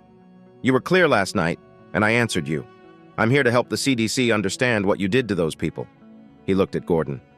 Has she been tested for STDs yet? He asked. Yes, Gordon answered. She has gonorrhea and chlamydia. We will not know about HIV for a while. She got treatment for those infections before her surgery. I see, Ron said. Do you have the results I asked for? Gordon answered. Everything but the DNA. It should arrive in a couple of days. I asked for it to be rushed. Great, Ron said. You know, these STDs will affect the test results. We will need to test her again in a few weeks. He looked at Nancy and gave her a thick notebook and a pen. Please write down the names of all the men you've been with this past year, he told her. I know you might not remember all of them, but write down as many as you can. Include the ones you've seen more than once. If you don't know their names, say how many you don't know and give any details you can. In short, we need a complete list of your activities, or as complete as you can make it. Is that really necessary? She asked. Yes, he replied. The sooner you start, the better. She nodded. When can I go home? She asked. I don't know, Ron said. The CDC is worried that your illness could spread. You could be like Typhoid Mary, carrying something that puts others at risk. Oh my God, she said. What have I done? He smiled slightly. Well, you've ruined our marriage and my love, and now 40 men might never have the same chance in their lives again. Tears filled her eyes. "I'm sorry," she said. "You said that," Ron told her. He turned to Gordon. "I need to take the test results to my lab to check them. I'll let you know the results as soon as I can." "Wait, you're taking them with you?" Gordon asked. "Of course," Ron said. "I can't check them here. We have rules here." Gordon started to speak, but Ron interrupted him firmly. "You needed my help, right? You called me. If you want my help, you need to put your rules aside for a bit and let me do my job. If not, tell me now, and I'll inform my bosses I'm done here." "All right," Gordon said. "I guess we can make an exception this time. Let me know what you find as soon as possible." "I will," Ron replied, picking up the folder and leaving. After he ate, he went to his lab and started looking at the test results on his computer. Ron studied them carefully but didn't like what he found. There was nothing wrong that he could link to his choice, but there was something else that worried him. He needed more details, so he took out his phone and called Gordon. "That was quick," Gordon said. "I'm not finished yet," Ron replied. "I need some samples. Can you get them?" "Sure," Gordon answered. "What's going on?" "I'm not sure yet, but I need to do it now," Ron said. "Okay," Gordon replied. "I'll take care of it right away." "Great," Ron said. "Text me when you're done." 2 hours later, Ron got a message from Gordon that the samples were ready for him to pick up. Ron replied, locked the lab, and left. "Here you go," Gordon said, handing Ron a plastic container with samples. "What did you find?" "I'm not sure yet," Ron said. "I'll let you know." He returned to his lab and began to analyze the samples. After a few hours, he sat down and checked his results again. If he was right, he had discovered a new type of gonorrhea that had never been seen before, and there was no medicine to cure it. He remembered hearing about a case where a man had something similar in Southeast Asia and wondered if any of Nancy's partners had traveled there. A couple of weeks later, he went to see Gordon to share what he had discovered. "Are you sure about this?" Gordon asked. "Absolutely," Ron replied. Gordon shook his head. "What do you think we should do?" "We'll have to create a cure, but it could take several years," Ron said. "I talked to my coworkers in the lab, and they all agree with me. That's not all from the biopsy. I found what looks like early signs of cancer. If I'm right, Nancy could get cervical cancer in a few years." "Do you think this new bacteria caused the outbreak?" Gordon asked. "Honestly, I'm not sure," Ron replied. "It might be, since it seems to be feeding on her tissues. What do you think we should do?" "I think she should be kept away from others," Ron said, "at least until we find a treatment for the disease." "I agree," Gordon said. "Let me inform my superiors and take action. Would you like to talk to her?" "Sure," Ron said. "I'll tell her now. There's no reason to wait."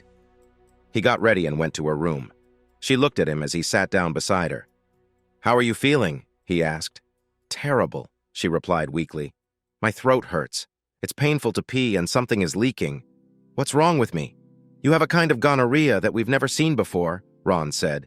"It seems to have changed. We can slow it down, but right now there's no cure." "Oh my God," she said, crying. "What have I done?" "You've been with the wrong men," he said gently. "You know, maybe some of the men you've been with are from Southeast Asia or have recently visited there." She shook her head and replied, "No, I didn't ask them questions before spending time with them." "What's going to happen now?" she asked. "Well," Ron said, "it seems you will have to stay alone until we find a cure. You can't be touched at all," he added. "And how long will that take?" she questioned. Ron shrugged. "No one knows. It could take years." "Years?" she exclaimed. "I can't do that. I have classes and other things to do." "I think your college years are over," Ron replied. She shook her head again. "No, I can't accept that," she said. "There's more to it." "More?" he asked. "Great," she said with a bitter smile. "What if I'm right and you know I'm almost always right?" "You could have cancer in a few years," he warned. She began to cry. "I can't handle not being able to touch anyone. All I do is lie here and watch TV. They won't let me touch anything until I wear gloves." Just then, Gordon walked in, wearing a special suit. "You will be in a safe place where you will be cared for," he said. "This is the best we can do now that we understand what's happened. We will keep an eye on you. And if, as Dr. Black thinks, you have cancer, we can catch it early and treat it." "What about all my things?" she asked. "You'll have a one-bedroom apartment with everything you need," Gordon replied. You won't be able to have visitors, but it will be more comfortable than here. We can bring your things over if you want. You won't need a car or anything like that. And we'll provide you with clothes." Then Ron added, "I know the remaining classes can be done online. You might have to retake some because of lost time. If you want, I can help arrange that." "Please do," she said, hoping it wouldn't be too hard. "No problem," Ron replied. She looked at him, her eyes full of tears. Once Gordon left the room, they could speak privately. "I'm sorry," she said softly. Ron nodded. "I know," he replied. "Will I ever live a normal life again?" she asked. "I don't know," he said. "Maybe you will, maybe you won't. Just take it one day at a time. Honestly, I'm not sure I'll ever have what you call a normal life again. That's just how things are," he added. "You know, if you had just been loyal to me, you wouldn't be in this situation." "I know," she said. "So why did you do it?" he asked. "Why did you cheat on me the day we got married, and why did you keep doing it?" "Your father was very demanding," she replied. "Later, people came to me and said they had pictures and videos that they would show you if I didn't do what they wanted. At first, I hated it, but over time, I started to like it more and more. It became a sort of game. You know the rest." "Did you mean what you said last night?" he asked. "Yes," she replied, "but I didn't really mean all of it. At that moment, I just wanted to shout at you, 'I'm sorry.'" "You already said that," Ron told her. "Does this mean you want a divorce?" she asked. "Oh, yes, it does," he answered. She nodded, understanding. "I understand," she said. "Will we ever see each other again?" "I doubt it," he replied as he stood up. "I'll take care of your stuff and your classes. I'll keep an eye on how you're doing, but don't expect to see or hear from me again. Goodbye, Nancy. I loved you once. I'm sorry you had to ruin everything. Goodbye." "Dr. Black," she said. He smiled and walked out of the room. At the door, Gordon was waiting for him. "Are you okay, Ron?" he asked. "Yes, I'm perfectly fine," Ron said. "I'll tell you when we get her settled. I heard your company will lead the treatment for this disease. I also heard you will lead it. Good luck." "Thank you," Ron said as he left. On his way home, he thought about what just happened. For Nancy, she was out of his life. She would never be able to have a normal life again because of what she did. Epilogue. The divorce went smoothly, especially after the judge found out that Nancy was the same woman whose cheating caused many men to suffer. The cases against Bob, George, and John went through court, and they were found guilty. They received sentences between 35 years and life in prison. Things went bad for George and John, and one morning they were found dead. Bob later had the same fate. June's divorce also happened and was done by the time Bob went to prison. Ron and Lisa set up a trust fund for her and taught her about managing money. 6 months after the divorce, Lisa introduced her to a single doctor who was a couple of years older, and they started dating. A year later, they got married. "Take care of my mom," Ron said at the wedding with a smile. "Oh, I will," he replied. "I promise." Because of the size of Mark's estate, it took almost a year to settle everything. When it was done, Ron and Lisa got a large amount of money. They hadn't decided what to do with the properties yet, but agreed to sell the house they grew up in after their mother remarried. Lisa finally married the right person, who turned out to be a nurse at the hospital where she worked. Ron walked her down the aisle at her request. She and her new husband moved into Mark's old house. Ron kept working on his formula and declared it ready for use.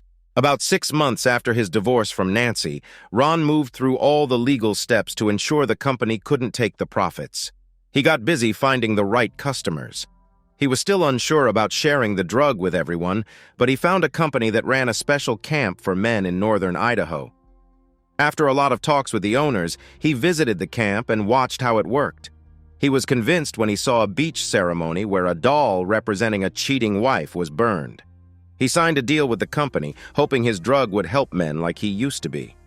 He never saw Nancy again, but he knew what was happening with her. She kept taking her online classes and graduated after 18 months. She wrote to Ron several times, but he never answered, so she stopped trying. As he expected, 2 years after their meeting, she got cervical cancer. She had a big surgery, followed by chemotherapy and radiation. She was very sick during her treatment, but a bit over a year and a half after being diagnosed, she was called a cancer survivor and started to feel like her old self again. She had a hard time getting through each day, but slowly got her strength back. She continued to get treatment for her gonorrhea, but most of it seemed to go away after her surgery and the radiation. 2 years after her cancer treatment, a new medicine was found for a new type of gonorrhea. A year later, it got approved by the FDA. A year after he divorced Nancy, Ron went to a Star Trek convention in his town. He decided to dress up as a Klingon for fun. There, he met a nice redhead named Belinda, who was also dressed as a Klingon. They spent the rest of the convention together and started dating. It turned out that she had just divorced a cheating man who had hurt her, just like Ron. She was very smart and was part of Mensa. She worked as a researcher for an aerospace company. She said she was looking for a man who was both smart and strong. Ron shared his story and said he wanted a smart woman who would be loyal. They spent many evenings together playing games and talking in Klingon. Ron was happier than he had ever been, and they fell in love. One night, Ron asked her to marry him and was surprised when she said yes, then insisted that he make her his forever. That same night, it all began. Thanks for listening to One Infidelity Hit. If you liked what you heard, don't forget to hit that subscribe button and drop us a like.